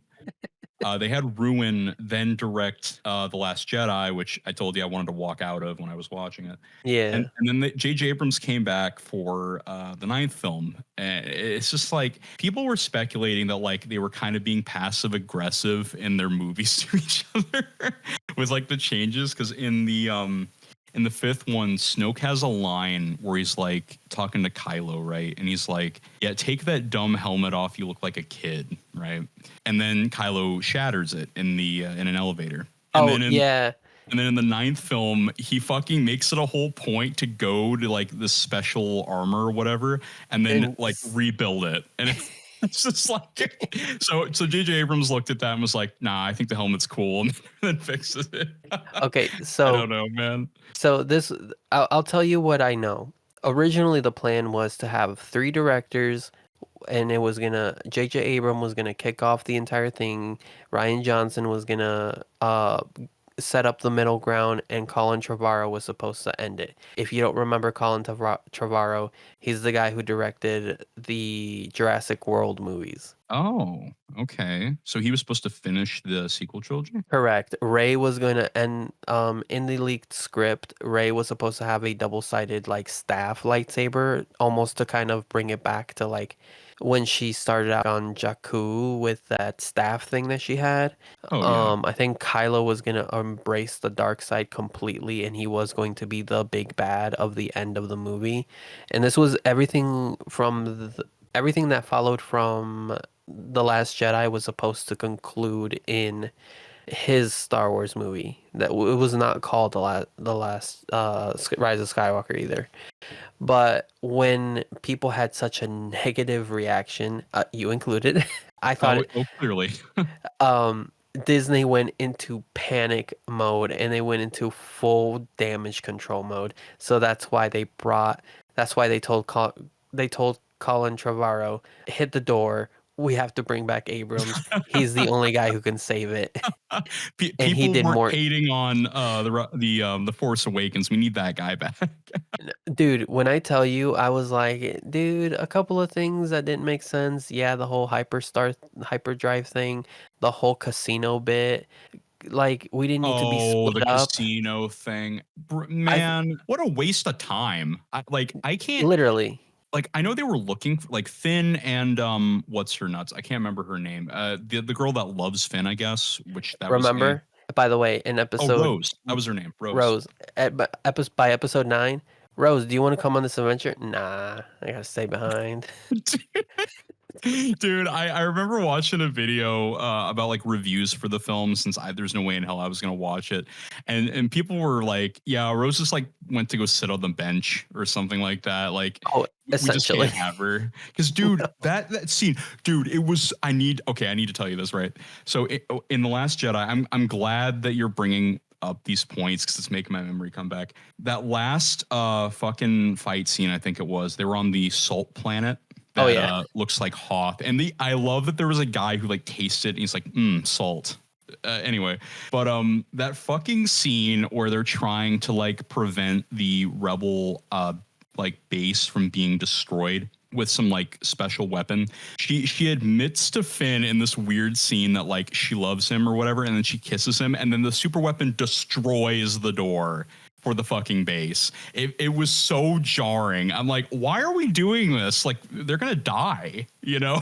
She has to confess Seriously. her love. It's so Get weird it to because it's in the background. It's in the background of the confession scene. They kiss and then the base explodes.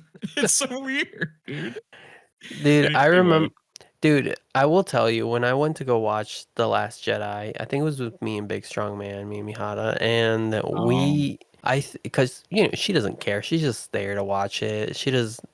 I'll just be like, "What'd you think?" It's fine. But Hey, she's all the better off for it, man. Because I was in pain. so dude, it was so funny. The moment, you remember how it picks up right at the end of The Last Jedi, where she hands the lightsaber to Luke, and Luke grabs it and throws it over his shoulder. Oh yeah, he just like casually chucks it over his shoulder and like wants nothing to do with anything. Dude, Bullshit. there were audible gasps in my theater. Oh, were there actually? Yes, people were like, Oh "Huh?" man. One dude was like, "What the hell?" Like, so loud, and I was like, "Okay, it's gonna be one of those nights."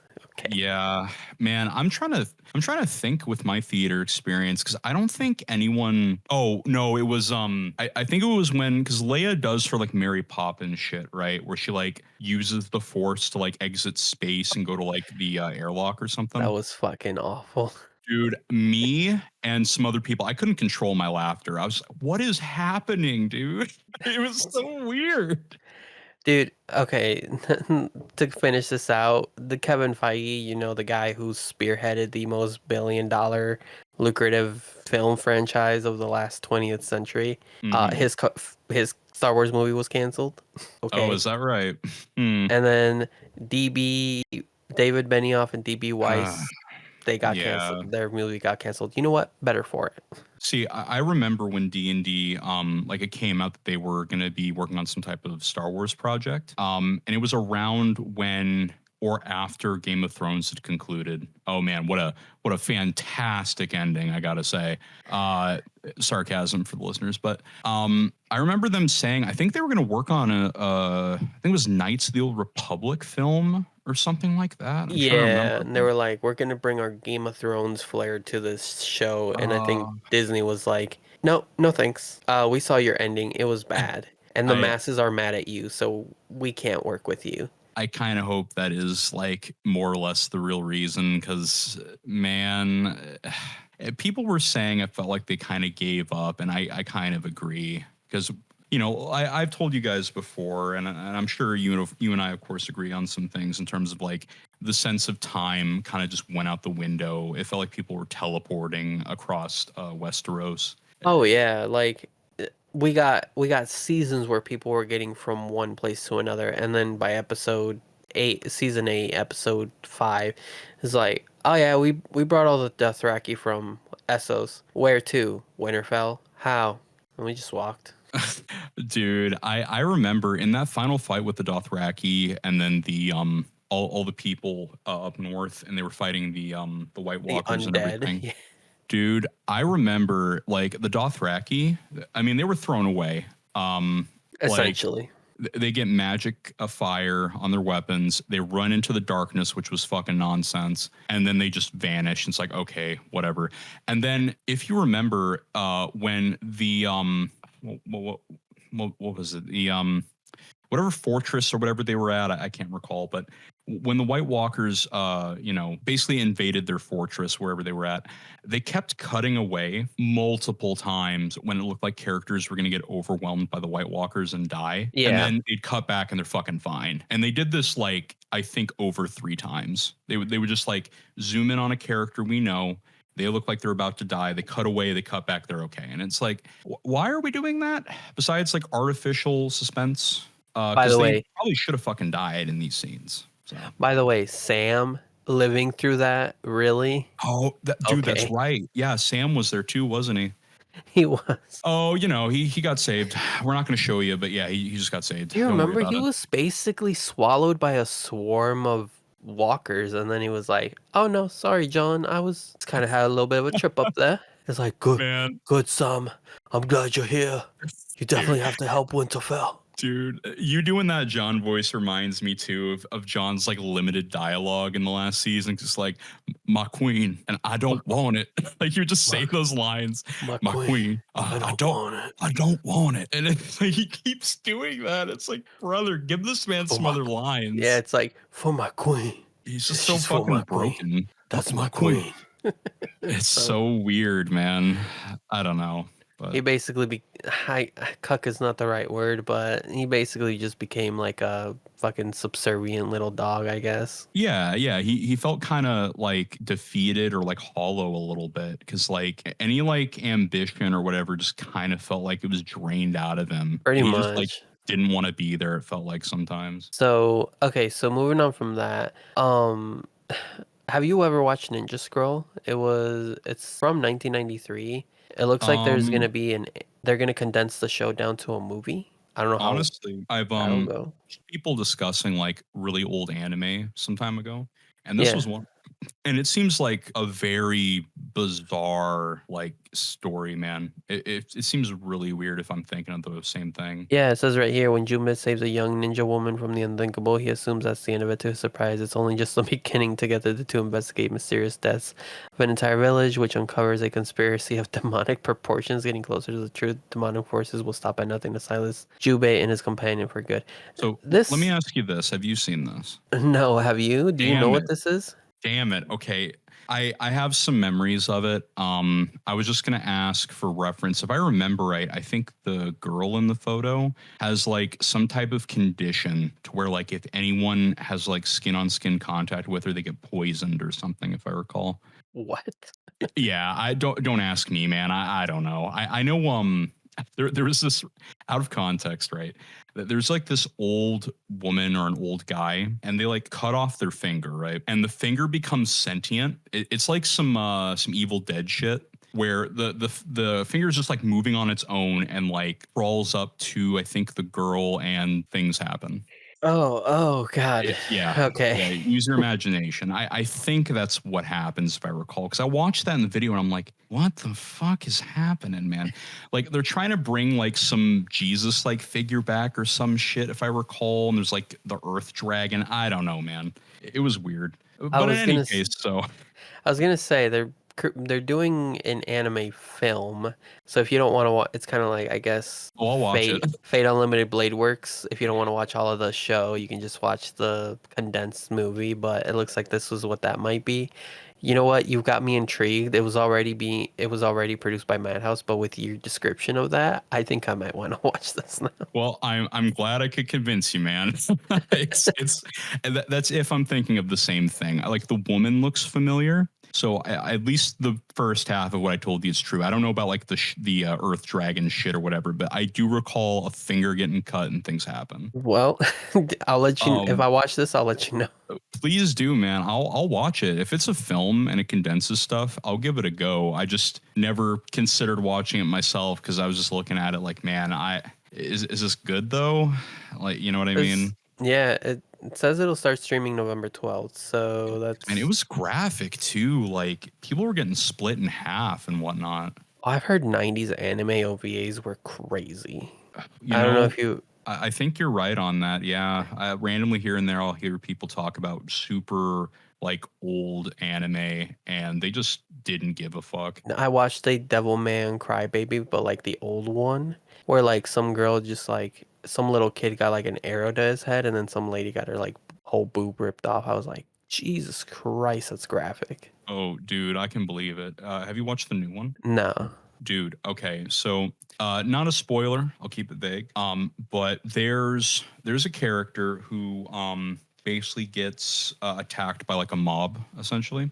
Yeah. And they literally tear her body apart and they like put it on pikes and they parade it around and they're like super happy about it. Oh, Like Jesus it's so Christ. fucked up, man. We're talking like head on one pike, maybe half her body on the other legs. It's super fucked up because like she's also, I think, like a school kid or like a super young adult. Like she's not, you know what I'm saying? Like Yeah. she's just like a normal girl and they like tear her apart and parade her around. It was really fucked up. Jesus Christ. Well, I mean, if we all agree to kind of watch something next week, and if you guys don't mind this one, let's do that. We still got to get to look back. Wait, So let's maybe, see. So when does this come out? November 12th? yeah, that's like on a Tuesday or something. Oh, dude, I'll 100% watch this. Like, if you guys want to watch this or we watch on our own, regardless, like I'd watch this because I'm remembering the actual series or whatever, and it was so bizarre that like there has to be some interesting stuff in it. I think I might watch the series, if I'm being honest. I probably will go that Oh, route. you want to watch the OG stuff? Oh yeah, like the Oh whole thing. man, man, you're probably in for a ride. One sec, I need to confirm something. I'm still listening to you, but I need to look this up. Go ahead and look that up, but I'll start the next story. So apparently there's an anime industry veteran named Jan Scott-Frazier. She launched a GoFundMe uh, to help cover her assisted living costs following a robbery. So she got robbed. Apparently her rent was $6,000. No, her rent was $4,000 Ugh, four a month. thousand. Yeah. Good I, God. Okay, so so so that's got to be apparently quite the scenic view or something. she's also, I think, trying to live in an assisted living. So I don't know how much like an actual person having to live with you to help you, I guess, manage your day to day would cost. But it looks like she's previously launched a couple other GoFundMes, and it doesn't seem like she's doing it maliciously, like, oh, I need help, I need blah blah blah. It's more like she is genuinely like in a financially struggling situation. I myself personally cannot donate to this because I myself do not have money or the funds to do that. Oh yeah, Um, I'm the same way, man. I wouldn't have anything to spare right now or anytime soon, for that matter. yeah, if I could, I would, but unfortunately, I cannot. I would love to go out of my way, but unfortunately, this is something I can't help contribute to, unfortunately, at this time. But it seems like, and she's had a very she's had a very like historic kind of time in the anime industry. Like she lived in Japan for a couple years, and then she was even president of Production IG in like US. So she's done quite a lot to kind of push anime forward in the Western space. Yeah, she became the president of Production IG in 1995 and worked as a producer and technical director on the Japanese side. So and from looking at her wiki, she's done quite a lot of things. It seems like she also needed a kidney transplant, and she was Ooh. kicked off the the donor list. Like, She was kicked off the list. yeah, like she was kicked off the waiting list or something like What on that. earth happened there? I'm not sure, and that's the weird part. It says that she worked in the industry in Japan for 13 years in a different positions, including producer. So, and then she even started a foundation to kind of help voice actors. So Man, what a busy woman. yeah, and I feel like a lot of this came out of her own pocket. Like she did a lot to kind of, and she put like a lot forward and put others before her. I definitely feel for her. If people want to go help raise for this woman, I will put the link in there, the GoFundMe. But like I said, I fortunately cannot as much as I want to. I could maybe spare a dollar, maybe a dollar or two. I am not wealthy by any stretch of the imagination. I live on the low end. So Yeah, unfortunately, none of us are secret millionaires. I'm sorry to break any fantasies. these mics are $100. This arm stand I got from this arm I got from Amazon. My laptop is under $400. You know, the most expensive stuff I have for this equipment would be the mics and the recorder that I also use as a mixer, I guess. I'm living in debt. So I unfortunately cannot help, but I will if I can. I will try if I can, but it is a I sad situation. I hope she gets better. I I will hope the let you know. situation, yeah, becomes better. Here, man, I won't keep you, so I'll let you go. All right, man. Well, it was good talking with you boys. I mean, I still wish Sherm was here, but too Hello. many calls. What's up? Hello. Well, hey, Sherm. I've been here for a while. I just didn't want to interrupt you. Oh, you could have Oh, chimed in, man. I didn't have a lot to say, to be honest with you. did Oh, you hear you're all the not Star Wars rambling? you're not a Yeah, Star Wars head. that's about where I tuned in. I used to like Star Wars, not anymore. Yeah, ain't that the truth, brother? Yeah, hell yeah, For sure. brother. Oh, Good yeah, talking we'll to you. talk to you guys soon. Bye. See you, man. Bye. All right. Oh, well, that was loud. Looks pretty cool, in my opinion. This guy looks like the guy from Lupin the Third. It does a little bit, like actual Lupin or like the Yeah, I'm pretty sure it's Lupin. yeah. Well, Lupin wears a tie though. I'm pretty sure. Like he's wearing a suit, but like Lupin wears that tie and he's got like the little sideburns going on. Pretty This is, iconic. this is so Salem coded. Besides the commoner writer, it's just pretty boys doing things. Oh yeah. And then they're in the superhero thing. Dude, honestly, this looks it looks really good. This I'm super into it. This is what I would want instead of trying to watch some no shame towards Kamen Rider fans, but like I can't watch the like goofy fucking cheesy like live action stuff. Me and Salem went down kind of a rabbit hole where I was getting like trying to get into Doctor Who, and I watched 3 episodes of one of the better Doctors, and I went, I don't know if I can do this, man. Which doctor? It was the Ninth Doctor. The one with the one with the cool leather jacket? I think so. He was never my favorite. My favorite was David Tennant, and second favorite was Matt Chris Smith. Christopher Eccleston was the one that I watched. Yeah, I think when Uh, David took over, it was a little better.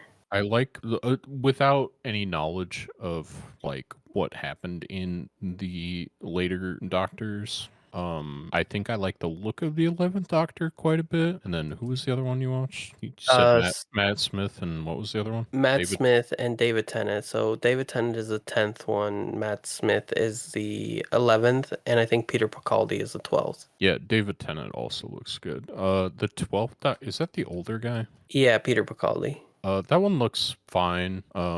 Probably like lower. I'd probably put him at the bottom of the like show, like the 4 Doctors that people say to watch. Because after I don't know who the lady doctor is, and then I don't know who the current doctor is. Like I'm just out of the loop at this point. Yeah, Salem said that people were real excited for the 13th Doctor, and then the writing in the show wasn't great, so that feels Yeah, bad. And then yeah.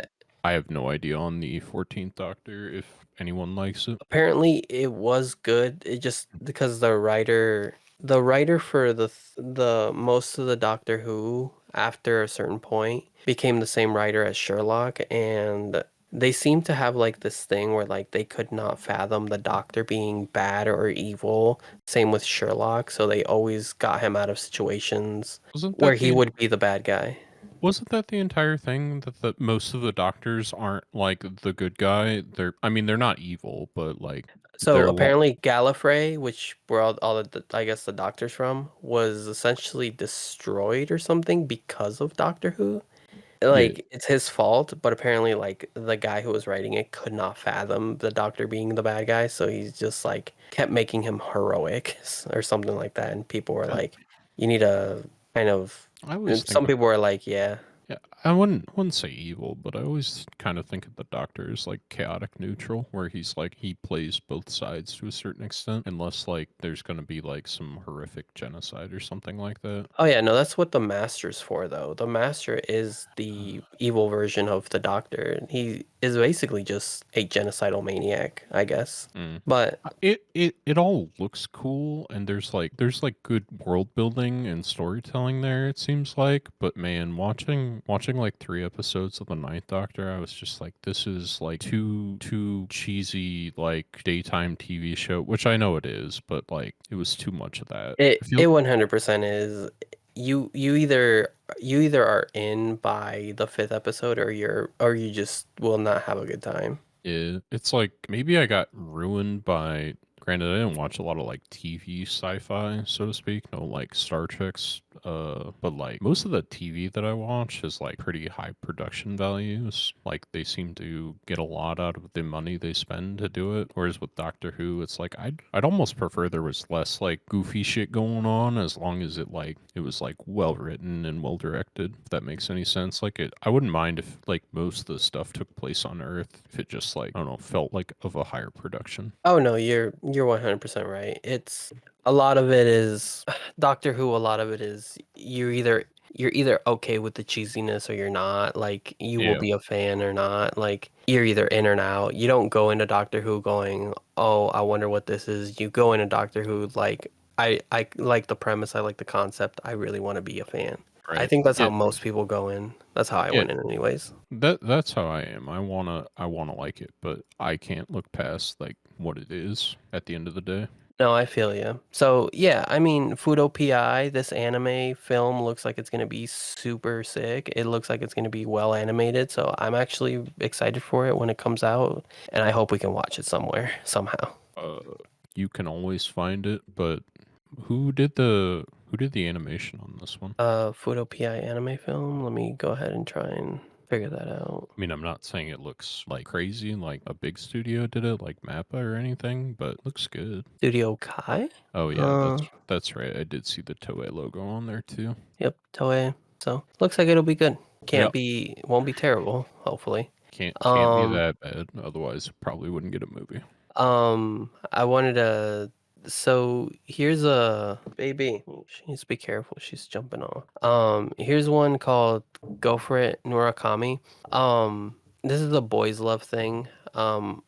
It's a comedy, Mm-hmm. and I don't know. It looks cute. I kind of wanted to get you and Salem's take on it. He's gone, so I mean, how does this look to you? It's kind of got a retro like look to it, but this Mm-hmm. is apparently from 2014.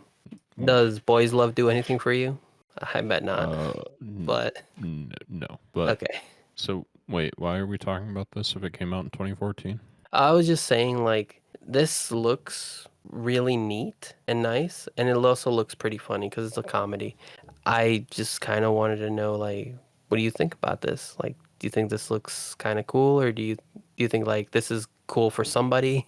I'm asking like what's the news story here? Oh, it got an announcement and it's debuting in 2025. Oh, This so it was a manga in 2014. Got it. Yeah, it was a manga that ran from 2014 until I think when it ended, and it's finally Okay. getting an anime adaptation.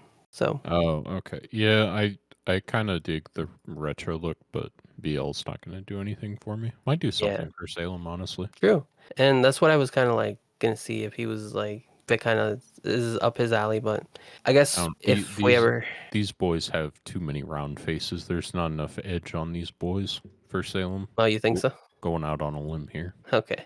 All right. The next thing after that was gonna be this one. Me and you might be into. It's called "Rock is a Lady's Modesty." Debuts the first trailer, and I don't know if And you want sound. that's a tsundere. It looks very tsundere, don't it? Oh, this is a random poll, but the lady talking, that's the voice of the elf aunt from our Mushoku Tensei. Oh, is it? Pretty sure. Okay. So this is about like girls who go to like like a very prestigious school, Mm-hmm. but they play like rock instruments. And Not gonna I was listening to the music. It sounds good. not gonna lie, I saw a little bit of the Kill la Kill art style in here. I kind of like it. I know it's not produced by them, but You know what? Now that you say that, I do see it. like if you go back to one of those shots with the purple hair girl, I'm pretty sure she just has Lady Satsuki face. Yeah, you gotta let them get into the rock music. I think that's when it happens. Oh yeah, you're right. Just give it The a second. 3D movement kind of throws me off sometimes, but it's not terrible. I think that one, Yeah, yep, right there. There it is. That's there Lady it is. Satsuki as fuck. You're right. I mean, what do you think of this concept? Two girls in a high society school that are closet rock nerds. Do you think that would do something for you? Probably. It just matters that the story and the music are good.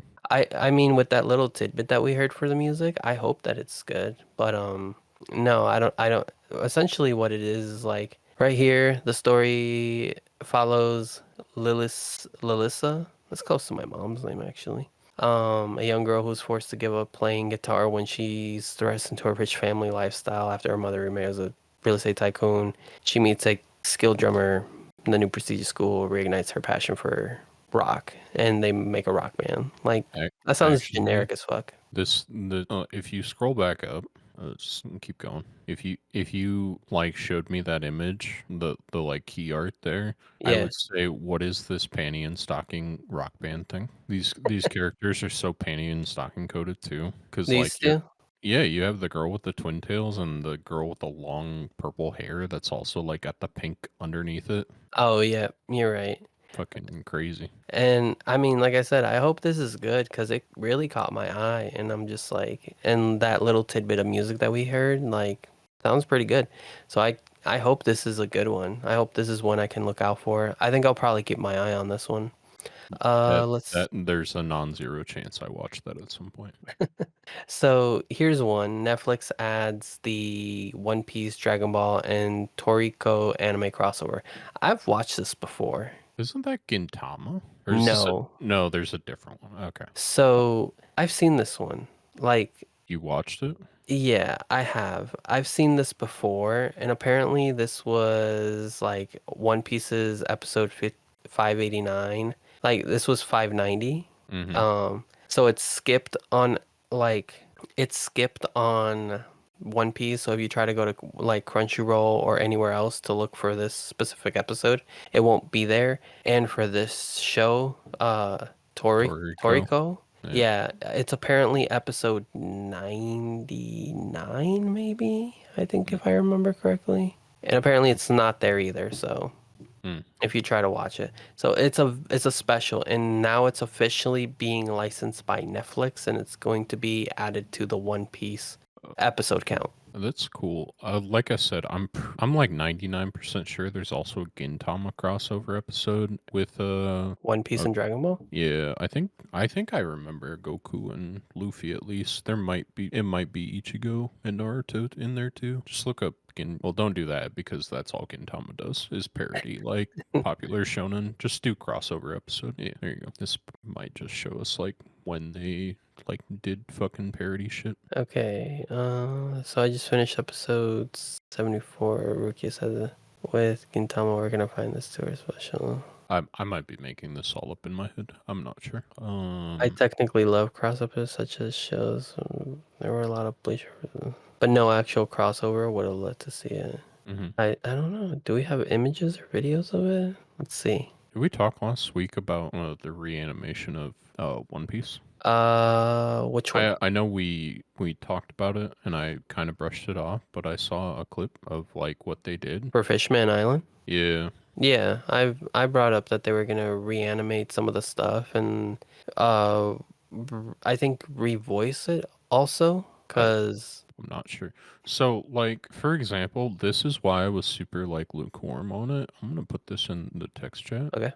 Like this is what I saw, and I got another one here. Oh, old edition, new one. Okay. Yeah, I saw these, right? And I was like, "Oh, if they're just redrawing it, but it's like not going to change any like actual animation, I'm not going to rewatch it." But then I saw the fight between Luffy and the pacifista, and I was like, "Holy shit, this looks incredible." Cuz I think So what is it like? they reanimated that first bit when they're all gathering together on Sabaody after the Oh, time okay. skip. So do you think it was worth the time then? I didn't actually watch the episode, Oh, but like what I'm saying is I'm more likely to watch it now that I know that there's actual reanimation in there. Because yeah. like I said, all I saw was these like comparison shots, and I was like, oh, well, that's not worth my time. I think the comparison shot was supposed to like entice people to rewatch it, like, oh, look, new animation. But I think somebody like you're like, I already watched it though, whether it was inferior or not. Like, I'm not gonna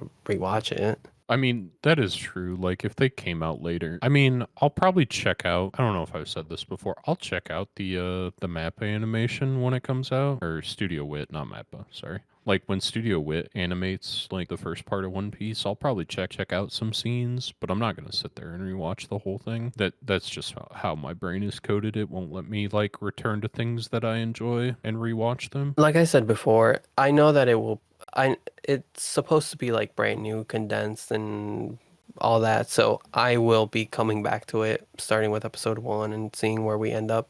But this one specifically, apparently Toonami, like this crossover episode between these three shows was debuted back in 2005, but it was like never re-released ever since, apparently. So when now that they're re-releasing it on Netflix, they're gonna redub it. So It's probably like impossible to find, like in traditional means, I guess. yeah, I mean, this is cool. I know, like, I've always looked up these clips on YouTube, especially because like ever since I got into One Piece, I want to look. I was like, I enjoy the crossover between Luffy and Goku. I don't really know who this Toroki guy is. I know that he eats a lot though, that to get strong. So maybe that's why they did the crossover. But Yeah, I mean, it's cool that we have it. yeah, cool relic of pastime. Hell yeah.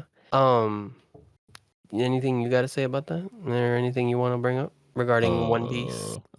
So I don't mean to get too deep in the weeds here. How much else we got? Like I said, you just tell me something you don't want to talk about. I can get rid of it. It's fine. I just didn't want to get too into it, but like, I'm probably like 3 or 4 chapters behind in One Piece. I Like, am too. I saw someone, because if you remember, at a certain point in each of the chapters, they showed characters before they actually like you saw their faces. So you saw Kaido, and he was kind of a blacked out shadow monster, Yeah. but he looked completely different. Same with Loki, who recently got like he was drawn in one of the manga panels. He looks fucking sick, way different than what he originally showed up as. So I saw somebody talking about Emu when we eventually see Emu, because right now he's just kind of a blacked out shadow. Yeah, even in the anime, he's a blacked out shadow. So And his voice is kind of androgynous, so you don't know like who he is, like what his gender is, anything like that. hmm And I saw this funny video, and the guy's like, Emu's gotta be a baddie. Oda loves drawing baddies. I was like, you know what? Honestly, True. I could see that happening. True. Like Oda's just gonna draw us the baddiest baddie. Like, yeah, that's the bad guy. He's got a template. He knows exactly what he's doing. Gonna look like Nami. Yeah, I mean they all kind of look the same. Yeah. It's really funny when he always says like, "Oh, I have the hardest time drawing Nico Robin because she needs to look perfect," and I'm like, I'm gonna be honest, Oda, she kind of looks like the rest of them. Yeah. She's kind of just the same, a little Dude, different. if you put a Nico Ramen and a Boa Hancock from like 6 feet away, and you ask me which is which, I'd really have to squint. Well, that's because you need glasses, but yeah. Like when I was watching One Piece originally, it was so weird to me that I saw so much about Nico Robin, or not Nico Robin, but Boa Hancock. And then I actually watched it, and I'm like, holy shit, she was in here for like fucking, I don't know, 10 total episodes. And she doesn't really do anything. I don't know. That character, like, people blew that shit out of proportion. Probably because they think she's hot, but Oh, Nico Robin no, or Paula Hancock? Boa Hancock. Oh, yeah. I like she was there and then she left as soon as she like in the manga she doesn't last long, so Yeah. yeah. I mean, she's probably doubled her amount of screen time / page time in the past like 2 months because she got put in another couple chapters. Also, they made a pacifista of her, so it's like, there we go. We don't count that. Yeah. If you want to move on, I Yep. did have Kazuo Uemezu, prolific manga author and creator of horror and other genres. He died on my birthday. He died on Mm, October 28th last week. He mm, was 88, and he was actually Junji Ito's first he was Junji Ito's like first inspiration to horror. Like apparently, mm, like Junji Ito's big sisters used to read manga, and they left one of their mangas out for him to read. And Junji Ito's first experience to horror was this guy. mm. So Junji Ito has credited this guy for his career, basically. Yeah, I don't like that he dressed like Where's Waldo, but Yeah, I was gonna say in this photo he's dressed like Where's Waldo. maybe he's a big fan. Possibly. Apparently his biggest contributions to the horror genre are like The Drifting Classroom, My Name is Shingo, and Cat Eye Boy. I wanted to read Cat Eyed Boy for a while, and The Drifting Classroom is always very enticing when I'm at a Barnes and Noble, but that $30 price tag is sometimes kind of deterring me. Mm-hmm. But I mean, a legend of the industry, a man who sparked, many generations of horror. He has passed away. Hopefully he didn't pass away looking like Where's Waldo, but another man on Snake Way. Mm-hmm. Everybody will be like, "Oh, there's that creepy guy on Snake Way." Mm. What is your experience with horror and horror manga or anime? I don't like horror, so I generally avoid it. Would you consider Promised Neverland horror? A little bit. I should look up. I'm just gonna do a quick mal search for Promise Horror? Neverland. No, just Promise Neverland. Because I don't know what you'd classify it as. I think it's got elements of horror in it. Yeah, more mystery, suspense, psychological. Yeah. I don't know. I'm not opposed to it. It's just like I don't go in like this. My favorite horror movie, and some people might laugh and call it not even a horror movie, is like The Shining. I fucking love The Shining, but like traditional horror where it's just like we're just like bad traditional horror where it's like we're just gonna jump scare you at every opportunity, and like actual good horror, I don't really like to engage with it. Oh, okay. So like Conjuring 1 and 2, the Insidious 1 and 2, or like a Friday the 13th movie, you don't care about either. You'd rather not bother with them. I think Friday the 13th I could probably get away with because it's like it Schlocky. yeah, it's like goofy enough to where like I'd be able to remove myself from it, but like any of the like hardcore like horror things, I would probably have a tough time getting through. I don't know. I don't hate it. I can enjoy it in small bursts, but I'm definitely not like, oh, it's Halloween, time to watch a scary movie every day for the whole month. It's like that. I'm not gonna do that. I think for me, it's that a lot of horror movies are terrible, and I can already see where they're going. The last, I think I would say, creative horror movie I watched was Smile and Smile 2. Hmm. And that I was like, this is stupid. The concept of people smiling and then killing themselves, I was like, that's dumb. That's stupid. But it really Yeah, took me for a ride because there is a monster.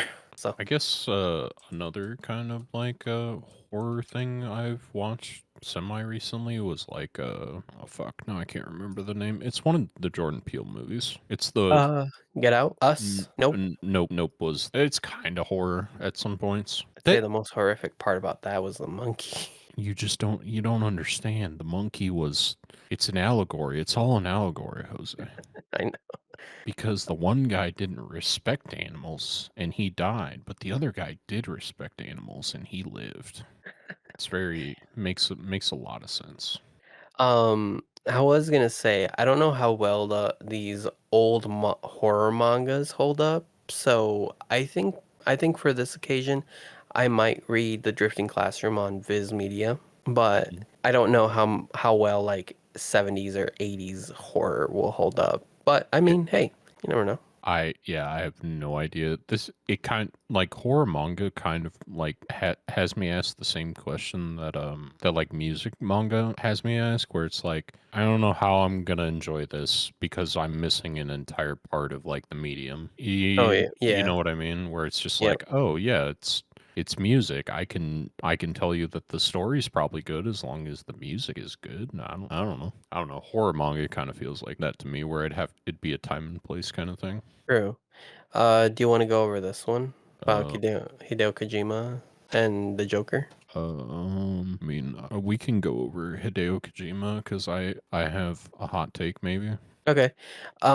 So recently Hideo Kojima, he apparently he apparently reviews movies, right? Hmm. And if he likes the movie, he will like give you an in-depth review, but if he didn't like the movie, he'll just say, "I watched this movie," and that's it. Yeah. Traditionally, he's a huge movie buff. That's how he got his start in like doing Metal Gear. Is he loved like 80s and 90s action movies? That's why Metal Gear is so fucking wacky. Yeah. He's always been a big movie buff. He's always talked about movies. I think he originally wanted to do movies, and he just Hmm. somehow got stuck in the video game industry. But yeah, no, he apparently said that Joker Folie was like he just kind of said I watched Joker Folie, but apparently he did say like people in the next 10 or 20 years are going to be saying no, this movie was misunderstood, you guys just didn't get it. And I think he might have a point with that one, but I guess we'll have to see in 10 or 20 years. After So everything I've heard about Joker Folie, I don't know if I want to watch it anymore. okay, so you haven't watched it yet. Like, No, setting aside like the story of the movie, do you feel like it was necessary for it to be a musical? I think I would have taken it either way had it been a musical or not, but just hearing what the story became and what it was, just everyone's review, because at first I thought people were pulling my leg, like I was like, are they making this up? And then everybody was saying the same thing, like, yeah, Joaquin Phoenix Joker gets fucking, spoiler, killed at the end, and then somebody else carves a Joker smile into their face. I was like, that has to be a joke. Oh, Like that can't be real. we're setting up the Christopher Nolan Joker universe. Oh yeah, and apparently Christopher Nolan was like, "Don't associate me with that Trek. Don't say you were trying to lead it into my Joker stuff." He's like, "We're not the same. We are not in the same conversation." Yeah, I don't know. I still want to watch the first one at some point, but I just people telling me the second one is just not worth your time, whether you like the first one or not. Like it doesn't sound like some. I don't know. Hideo Kojima, honestly, at this point, I think I've realized he's kind of like on the level of like George George R. R. R. R. Martin. Yep. I knew you were going there. So It's like might have done some good things in his time, but unchecked, he's kind of a dumbass. Death Like Stranding, man, still need to get through that. I think it's a cool idea. I've heard so many bullshit things about that game. Like at a certain point, you just like you because from what I understand, the game is you going across the country to like deliver something. You're basically a delivery man, and you're like trying to create these strands across the country to like unite people. And then at some point, you just have to go all the way back. And then once you get back, they're like, okay, go back again. Like Dude, it's just multiple times across the country, and I think at a certain point, all the things you've done to make traversing easier get deleted. excuse me? So it seems like the game actively wants to waste your time. And like in Metal Gear, I enjoyed. Okay, so full disclosure, the only Metal Gear game I played is 5. However, I do like the universe and the storytelling. But like the gameplay in Metal Gear was like fun and engaging. Like the entire time you felt like no matter if you were engaging with the direct like mainline story or you were just doing some side adventure bullshit, you were having fun doing it. Whereas this game, it doesn't sound like I'd be having fun. And at some point when they were like, "Hey, go all the way back," I'd be like, "You know what? No, this is where I put this down." See, my brother, he was like, "Hey, I bought the Metal Gear Collection Volume 1 on a whim," and he's like, "And I didn't like it." He's like, "I tried all of them. didn't like any of them, so I don't want it. He's like, you can have it. I was like, okay. I played Metal Gear 1, I played Metal Gear 2. I can't imagine I'll dislike any of the other ones, so I was like, yeah, I'll replay 1 because it's been so long since I've played 1. But yeah, dude, I tried Death Stranding when I first got it, and I was like, this is super boring, and I haven't touched it since. Yeah, you can look at your monster cans and talk to fucking Conan O'Brien in that game, and I'm sure people got enjoyment out of that. I don't think I would. And Hold on. this is from me being like a pretty I don't know, defendant of Kojima for the longest time. Like I think him leaving where the fuck did he left Konami, that's right. Yeah, he left Konami to go to make his own studio. So after that, finally, moving on from Kojima, we will finally get a Nintendo successor. And according to this article, it will play Switch games. It'll be backwards compatible. Let's give them a round of applause. So I think it's good for like the consumer, but I think it's a bad decision. Like it's not as bad as the Wii U, but it's the same problem the Wii U is gonna have. Where like making things backwards compatible while good for the consumer is like bad because it holds the software back. Now, according to this article, apparently, so kind of wanted to just bring it up a little bit because this does condense a lot of it down. I'm sure this leaves out quite a bit too, but it says that Nintendo on their Twitter account on Tuesday said that games for the Nintendo Switch will be able to be played on the successor. They also said that the Switch Online subscription service will also be available on the next console. They announced that the console will be announced with the end of the fiscal year of next year, March 31st, 2025. Jesus, that's a while away. But according to them, let's see. According to the Video Game Chronicle, VGC, Eurogamer, and Bloomberg cited the successor. They all cited that they corroborate that it will come out in early 2025. So even though they say that we plan on announcing it in 2025 of March, they're saying no, it will be out by next year. Are you excited though, or are you just kind of like lost all interest in Nintendo as of right now? Yeah, I mean, okay, so the other thing is it has to be another handheld system unless like Nintendo's just going to be done with like handheld consoles because the Switch was great for them because it merged their like TV console and like portable together, like solved both Yeah. issues. Whereas if they don't make this portable, then all those people will be like, well, I still want to play my portable games.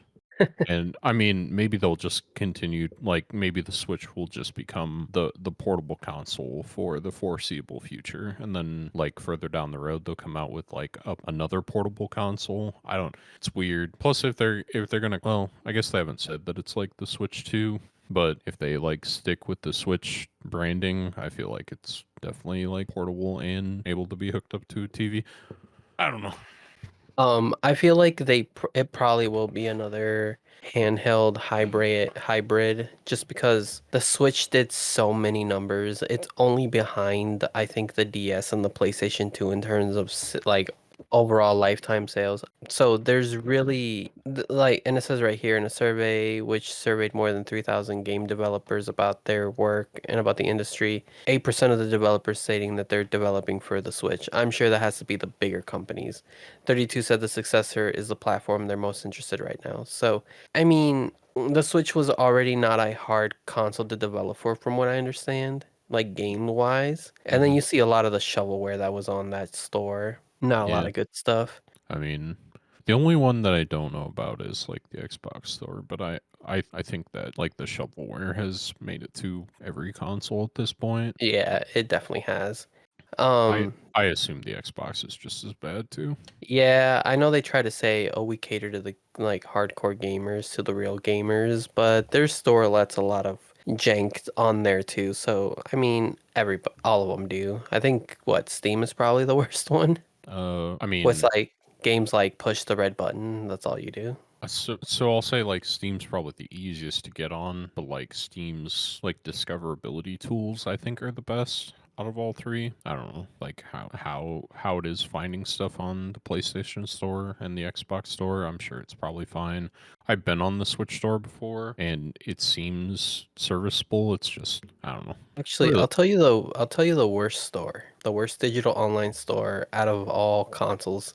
At the very end of the PlayStation 3's life cycle, for whatever reason, Sony decided to make the search like this really weird, like a crossbar. Mm. So it's like if you wanted to search up Silent Hill, right? Mm-hmm. You had to like go to the search option and then it would show up every like every number, like it would start from 0 to like 1 2 3 4 etc. Yeah. And you had And to like then scroll it yeah, you had to scroll down and and then you then had to like go. go over and do it Yup. all again. Yep. Yes, it was awful. It actually sometimes I sometimes go, hey, why don't I buy Silent Hill 1 for the PS3 digitally? And then Mhm. it's like I have to do all that and I'm like, this is awful.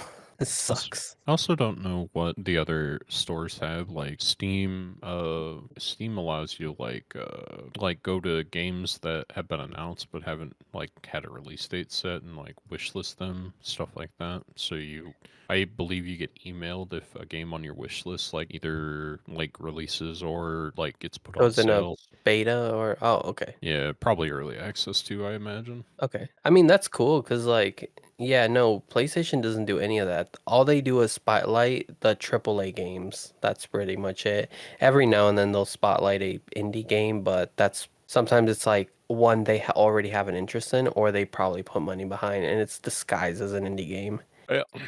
But yeah, I mean, you remember that rant I kind of went in a while back, a little bit ago, about how, like, please just give me the next Switch, the next Nintendo console. Well, it's coming. So I'm a little excited for it. I won't get it day one, but I probably will get one at some point. Are there any like third-party games that you're waiting for from Nintendo? Nintendo, well, here's the thing is like everything that's third party I usually play on PlayStation just Yeah, because like that is my preferred place to play. I misspoke. Any first-party titles you're really looking forward to? Anything Nintendo that they're making?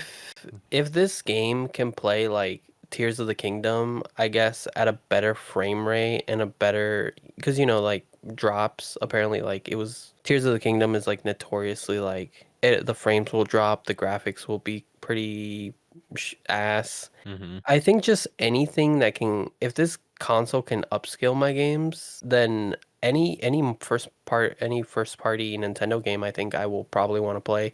Metroid Dread, my Mario collection that I have, Bayonetta 1, 2, and 3, because I have all three. Mm-hmm. So yeah, any of the platinum stuff that's on a Nintendo console. Mm-hmm. No, it's the like Fire Emblem Fates created by the Shin Megami Tensei guys. Mm-hmm. So yeah, like a bunch of that stuff.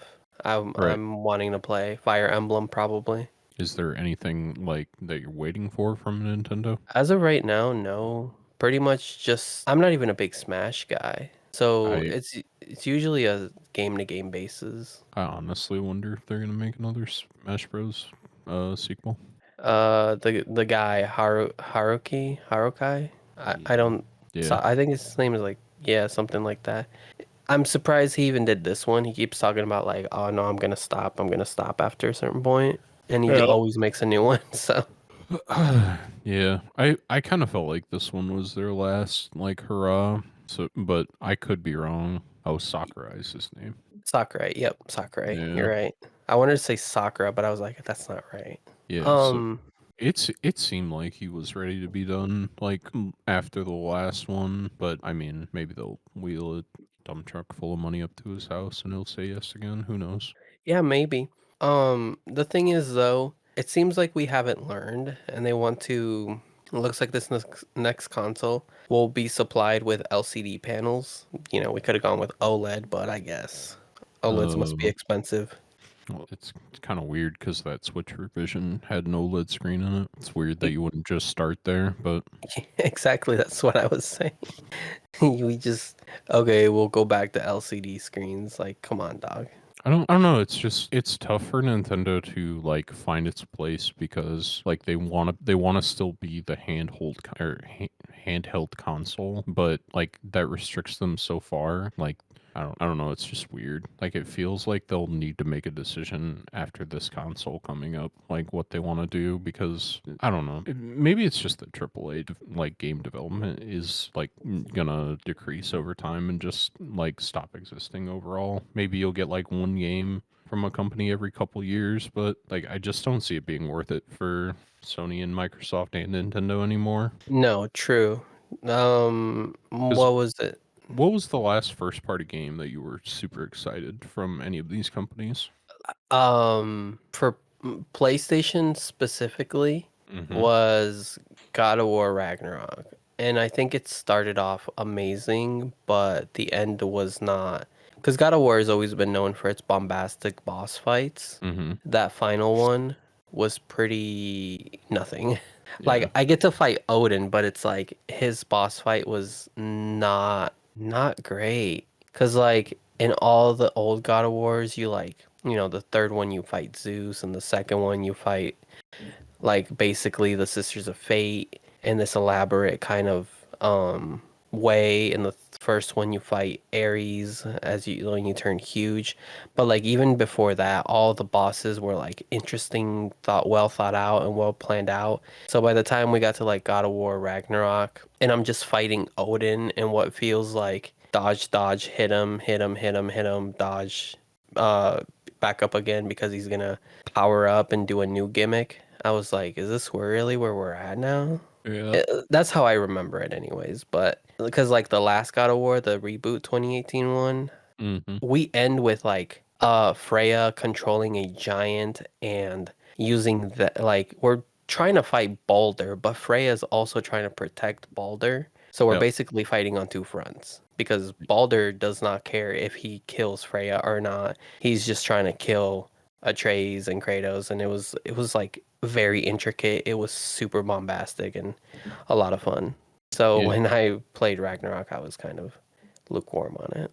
Yeah, that's what I'm saying. Like, I don't really think not triple A, but like first party games are where it's at anymore. Microsoft certainly hasn't had anything to show for it for a while. Oh no, I feel like what is it lately? Just Black Ops 6, and that's on both PlayStation, PC, and Xbox. So Well, that's not first party. That's third party. true, but like they own it, but they didn't make it first party. So it's almost like, what was the point? Wait, who owns it? Microsoft. Oh well. Remember they Yeah, bought out Activision, so yeah, that's fair. Yeah, I don't know. Yeah, like I wouldn't count Black Ops. Even though like Microsoft technically owns them, I think of them as that's a third party game. I don't know. They don't make games like they used to. Maybe it's getting to the point where it's just not worth it anymore. oh, actually, I just looked at my games. It was actually Spider-Man 2. That was like I got that day one, played the fuck out of it, and then I was done, and then I deleted the game. Yeah. I think you guys were even here when I was playing it. Like you guys showed up, and I Yeah, was like trying to get through it. I like that first Spider-Man reboot. It was really good, a good version of like that open world, like go do stuff, do main quests, do side quests, go collect things. But like I at a certain point I stopped playing it and I never went back. Like Yeah, I don't know, it's good. Like I didn't have a problem with it, but it just kind of forgettable for me. and see like something like Final Fantasy Rebirth or 16. Like I'll get them, I'll play them at some point, but I'm not really hyped or waiting for them, I guess. So. Yeah, the same thing I feel about Nintendo and Microsoft. Like I don't even know what Microsoft has besides like the game studios that it's acquired anymore. Like Yeah, like Elders, Bethesda. yeah, Elder Scrolls 6 whenever that happens, we are fucking a decade plus removed from Skyrim. We're almost We at 2 decades. No, we are past 2 decades. yeah, 2011 I think Was was when it came out. that was 2001? No, No, it that was was 2011. Morrowind. Morrowind was definitely in the 2011 range. That was a OG Xbox. Yeah, so I don't know. Maybe that's just where Sony and Microsoft go is they just start picking up third-party studios and making them first party. You're right. I hope we get something good out of all this cuz I'm definitely getting a little fed up with Sony's like money grabbing ways. Like PlayStation will always be my preferred way to play like any first party PlayStation stuff.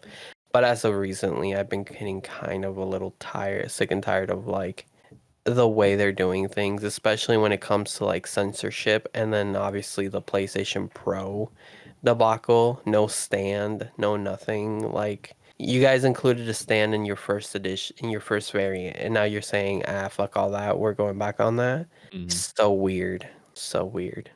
But yeah, like I don't really have much else to say except that I do like to play Nintendo. I grew up with the NES, SNES at first, and then I got a PlayStation 1, so Mhm. I mean, if I can relive those old Nintendo days, I will. One way or another. Mm.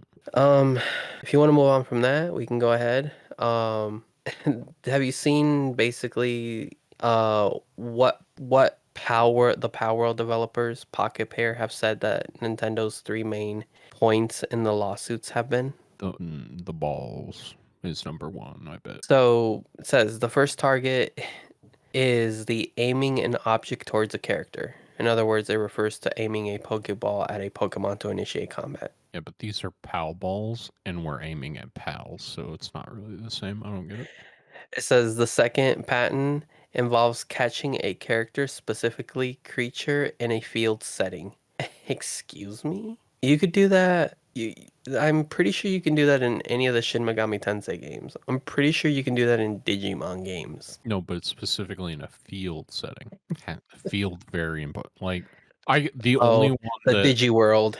That's not a the field. the only one that lends any credit is the first one. Like, cause the third one being that you ride on the creatures. Like that is the last two generations of Pokemon old. It's not even that old. And like, what are they gonna go after? Fucking I don't. What was that stupid biker game that Sony made? Not Uh, Last of Us. End of uh, Days. yeah, and with the dude where he has like a motorcycle from his dead wife or something Yeah, like that. yeah, that sounds right. Biker Yeah, game, Sony. it's got like zombies in it. Last days, Yeah, Days Days Gone. Gone. Yeah, are they gonna? Is Nintendo going after Days Gone because you can ride on something? I don't. Exactly. You can ride on a horse in a Red Dead 1. Are they Yeah, gonna go after Red Dead 1? it's like I'll give them the first one, like Pokeball and Pokemon initiating combat. Again, like it depends how much you want to stretch the definition because like the Power World copying Pokemon, like technically that first happened in Pokemon Arceus, like that kind of like system. Otherwise, in like the older games, you just ran around in fucking grass and the Pokemon showed up. Like I don't know. I Yeah, don't. it was like JRPG to like in its purest form. You walk and then you get attacked. Yeah, I don't. This also seems weird because it's like I know international law is much different than like the laws around the United States. And I don't. Where's Pocket Pair based out of? Japan. Oh, they are. Okay, well, kind of fucked themselves there, I guess. Yeah. I don't know. Like I told you, Pal World felt like it fell off after a month. So like Pokemon Company going after them, sure, I guess, but like they're not. Like think about it this way: it's like Pokemon fault. Like same thing happens to them. They fall off after a month. Like people play competitive Pokemon, and those people are crazy. But like after that, no one really cares about the games anymore. Oh, competitive Pokemon. Competitive Pokemon is wild. Yeah, you told me a few times. I still don't believe like people get that deep into it, but you know what? I should believe it. Yep. Cause Zach said he's thought about getting back into Pokemon, but he just doesn't have the drive or like the drive to kind of do it again. Yeah, that and the like official tournaments, they play a slightly different format. Like they play doubles instead of like one-on-one Pokemon with six Pokemon. It's like doubles, and I think you have four Pokemon. It's really weird. I don't know. I don't want to get too deep in the weeds on fucking competitive Pokemon because it's not that Oh no, exciting. no, you're good. Um, I mean, this is so goofy. What a goofy oh yeah, they're aiming towards an object, towards a character. They're in a field, and they're writing things like they're really trying to grasp at whatever they can, aren't they? Yeah, Like just go after the monsters, I guess. You'd have more of a case there. I I don't know. I don't know how the Japanese legal system works in terms of like copyright, but like in our legal system, I don't think like if Nintendo and Pocket Pair were both based in the United States, I don't think this case would probably hold any water. No, probably not. Let's see. Tony Todd. He voiced Venom in Venom 2. He has passed away. He's on Snake Way, but he also was Candyman. And he was also like you ever seen the Final Destination movies? You haven't? Nope. Really? I know about Okay. that one scene where they're following the trailer full of lumber and the Oh lumber yeah. falls on them. Oh yeah, that's definitely haunted my nightmares. Every now and then when I'm behind a like trailer or any semi that's carrying anything, I'm like, ooh, that's Final Destination right there. Better get ahead of them. Tony Todd has passed away. He had a pretty decent career, I would say, in Hollywood. He voiced Venom in this latest game.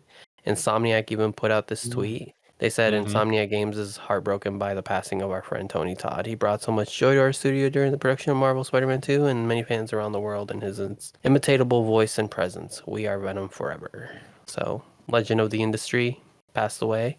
Good on him. Mm-hmm. You know who I feel is a more recognizable voice? What was his name? Keith David. He voiced the Voodoo Man in Princess and the Frog, Mm-hmm. and he also did. Let's see. He was the president in Rick and Morty. Yep, you're right. He was Spawn. Yeah, he's done a lot of work. Video He was the games. cat in Coraline. Yeah. He Oh, was he was in in. Princess Mononoke, really.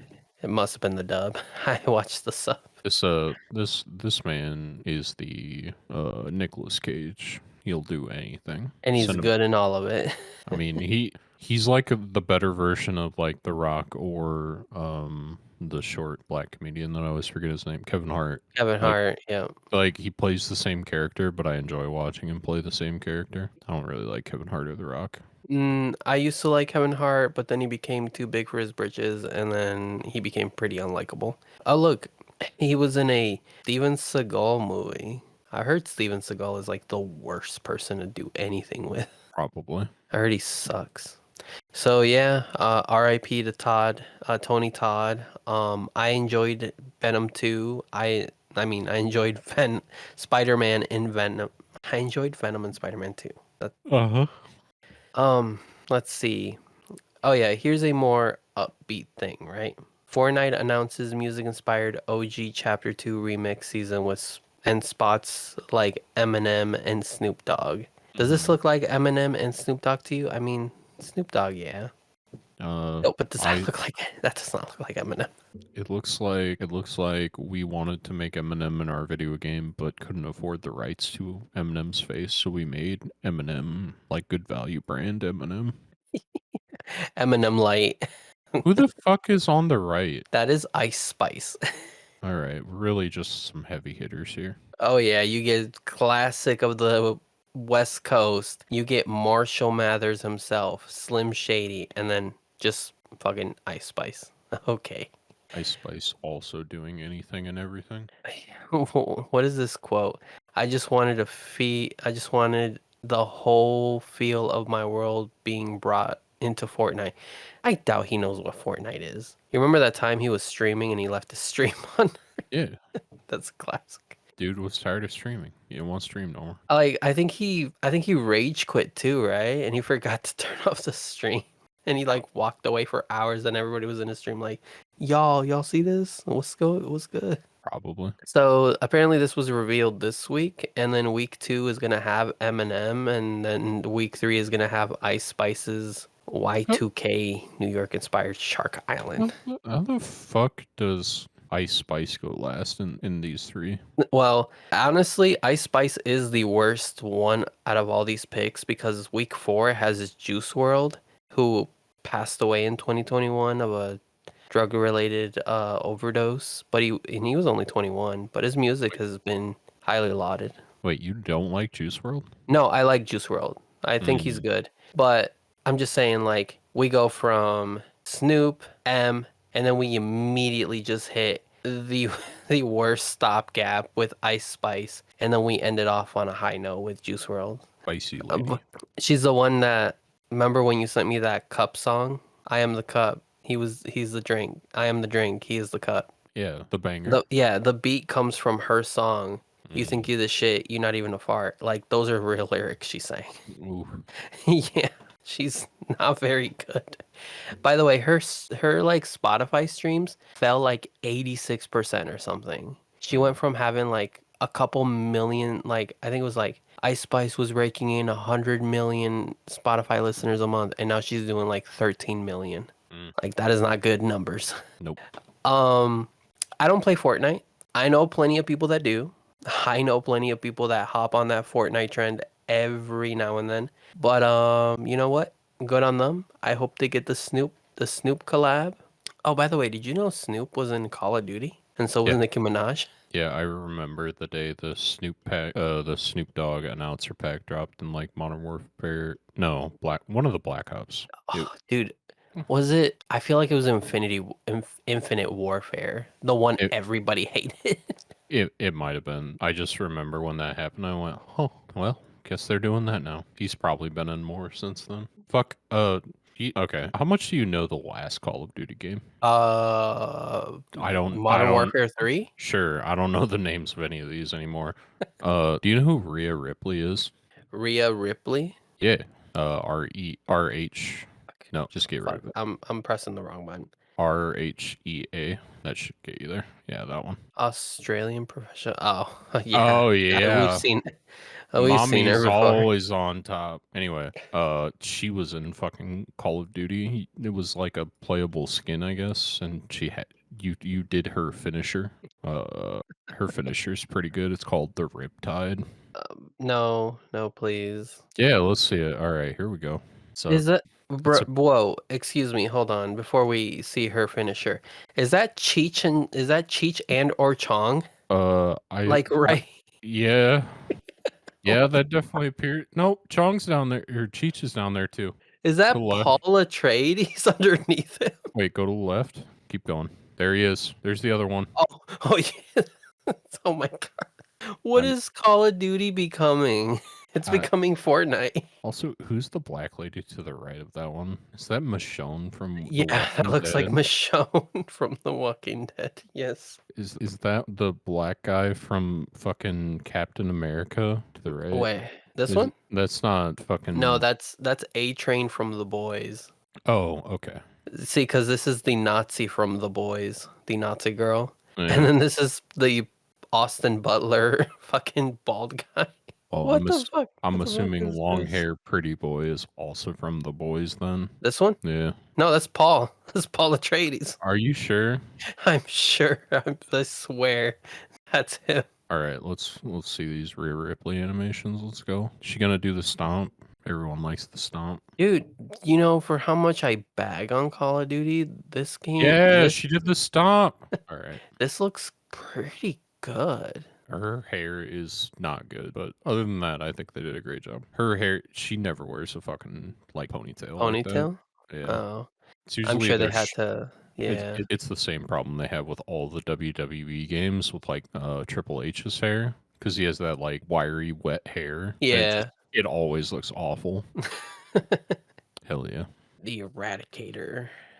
What is that? Mommy Black Cell, and then Eradicator Black Cell. Yeah, or her moniker is Mommy. Oh, Mommy. Mm-hmm. Whew. One of her common lines is "Mommy's always on top." Just kind of got like a. You remember when I told you about Rey Mysterio's son, Dominic? Yeah, the shithead. Yeah. Mommy and Dominic are in. Well, they were in a fake relationship where Dominic was like the submissive one and Mommy was the dominant one. Oh, gross. And then they recently broke up because Liv Morgan. Liv Morgan. Liv Morgan is so fine. Liv or Oh. Blib? Liv, like V. Yeah, there you go. Liv Morgan, so fine. Oh, this little thing. Mm-hmm. I like how they have her height here. Like we want to know. I mean, 5'3". you look up anyone famous, their heights there. Come on. Stop Apparently, it. if you look, According to the internet, if you look up The Rock, Hmm. Dwayne Johnson, I've heard of him. Not a big fan. it says that his height is 6'4", but apparently people in the industry that are Hmm. also 6'4" go, yo, he's definitely lying. He's probably wearing lifts or something. Who knows? Yeah, some people say that he has to be at least 6'1" because actual 6'4" people are like they have to keep their mouth shut and can't say anything because obviously if you come out and are like, yeah, I'm 6'4", and then he stands next to The Rock like on a movie set or something, The Rock will probably get you fired. Yep. That's in his contract. You can't tell people how tall he is. Like canonically, he's 6'4". The other thing I kind of had is just that a bunch of Resident Evil games, a bunch of like big AAA games apparently are going to run at 60 hertz or 120 hertz through the upgraded GPU. Apparently, the PlayStation Spectral Super Resolution is going to Hmm. enhance these games super well. I've been thinking about getting one, but I've also been thinking that I need to stop stalling on building a PC. So I think a PS5 is probably not in the cards right now. A PS5 Pro. Well, I don't mean to sound like every person that talks about PCs, but like a 60 or 120 hertz is like fucking 10 years ago. Like No, I'm aware. my current PCs or monitors run at 144. Very nice, very silky smooth. It looks good. Not even I watch 4K. I I watch tech creators every now and then, and sometimes they'll be like, yeah, they're like something about like recently they've come out with like a 560 hertz monitor or something, and they're like, oh yeah, you should definitely see like they're like this will only give you a competitive advantage if you're like in the shooter scene because they were like check out these like and he showed like three examples of like a 60 hertz, a hundred and what is it like 1440 hertz. 144, yeah. Yeah, and then that other one that was like super beefed the fuck out, and he was like, check this out. And you could like almost see like the frame skipping when he like slowed it to mega down. Mm-hmm. Um, do you think developers focus too much on consoles, or would you prefer that they like focus on PC first? Because I feel like the console space is just the more accessible way for people to play games. Uh, I don't. It's hard to say. Like, I think if it's like Sony and Nintendo, I think they should focus on their console first because that's where they often lose money on their consoles. They often have to sell them at a loss just to get people on the platform to buy like games. I mean, just think about yourself, like how many games you bought versus how many consoles you bought and what the difference is and how much you paid. So I think developing for the console first is smart. I don't know. It's kind of what you have to do as like a first party dev or like first party console manufacturer. Yeah, 'Cause I was gonna say like when I bought my PS4, I bought it like maybe a year or two after the console dropped. And then my PS4 Pro, I bought it secondhand, so like I didn't buy that new. Yeah, I think the only time buying a console ever felt like as soon as possible ever felt good was like probably the PlayStation 2 for you and then like the Xbox 360 for me. Like those consoles for the price you spent on them and how good they were, definitely like worth it. Oh, yeah. Anymore, I don't think so. Like going out and buying a brand new console day one, unless it's completely backwards compatible with like the old stuff, probably not worth it. Like as of right now, the only console I have that I take extremely good care of is my fat PS3 that Hmm. is backwards compatible, but like it's fully hardware backwards compatible with Hmm. PS1 and 2. And then obviously my PS5. I could get the Pro, get the disc drive, and then still be able to play my PS5 and 4 games, but if only they had a console that could run all 5 generations. That would probably sell like hotcakes, I feel. Like there's still a Yeah. lot of people that have a lot of PS3 games, so Yeah. Also, I generally think buying like the pro version of these consoles isn't worth it. Like the half step you get's probably never going to be worth it. no. It definitely isn't. I think my PS4, my PS5 that I have right now is probably good enough. Until like it starts to look like a Nintendo Switch game where like I'm going at 12 frames per second. When it's literally like that, then yeah, it's time to maybe get a new console or, get a new machine. Yeah, even the OLED Switch, like even that's the upgrade for that wasn't really worth it for me. It wasn't even hardware, it was just the screen, I feel, that they charged you for. Yeah, I think they had like a slightly better battery life on it, but that was about it. I saw that on the PS5 Pro, you can like have access to the little internal battery that kind of controls the clock and stuff. I don't know why they just let you kind of be able to access that.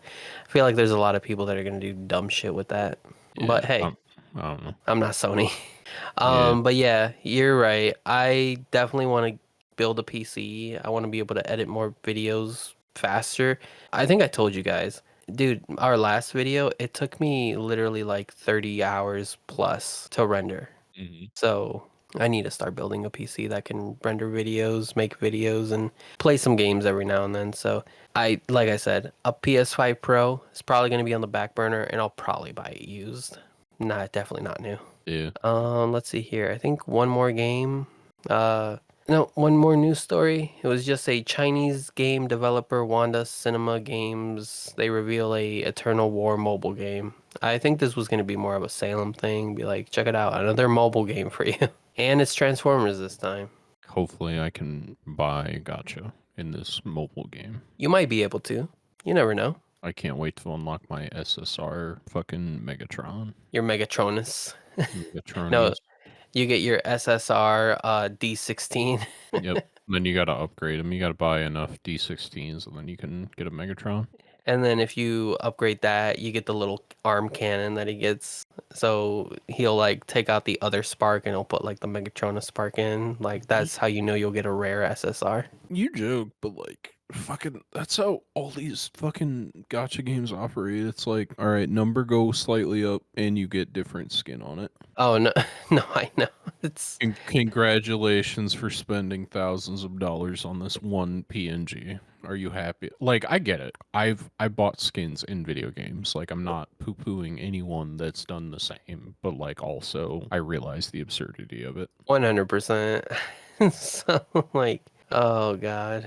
Like I, I think one of the biggest moments for me, especially this year, was the Faker RE skin, which was like for the highest tier version of it was $500, and I'm like, nope, that is a bridge too far. It's like this is the most popular pro player playing like one of the most popular champions. The skin looks great. $500 is a bridge too far. he wanted $500 for it. Was that even a Riot thing or was that a him thing? Yeah, that was a Riot thing. Like, Oh, no way. okay. The funniest part about all of this is Faker is known for never using a skin in his games. He does not like to use the skins that Riot like has available for the champions. He always plays the base skin. Oh, so he plays the default. Okay. Yeah, he plays the default character, and they're like, here, $500, and you can have the Faker Ari skin. And it's like, that guy doesn't even like to use skins himself. It's almost like they don't understand their audience or they don't understand their pro players. I guess if you want to end it off here, that's fine. I will say there really is nothing really here. I think that's kind of it for the news. I kept looking and it was a little dry, but I feel like I kind of put too much in here sometimes. Like I was talking with Salem, Ninja Scroll movie being condensed. Ninja Scroll the anime is being condensed down into a movie. Star Wars apparently they're trying to do more stuff, but definitely not going their way. Like you heard all that. I'm kind of amazed that you got through one McDonald story and I was back. Yeah. Oh.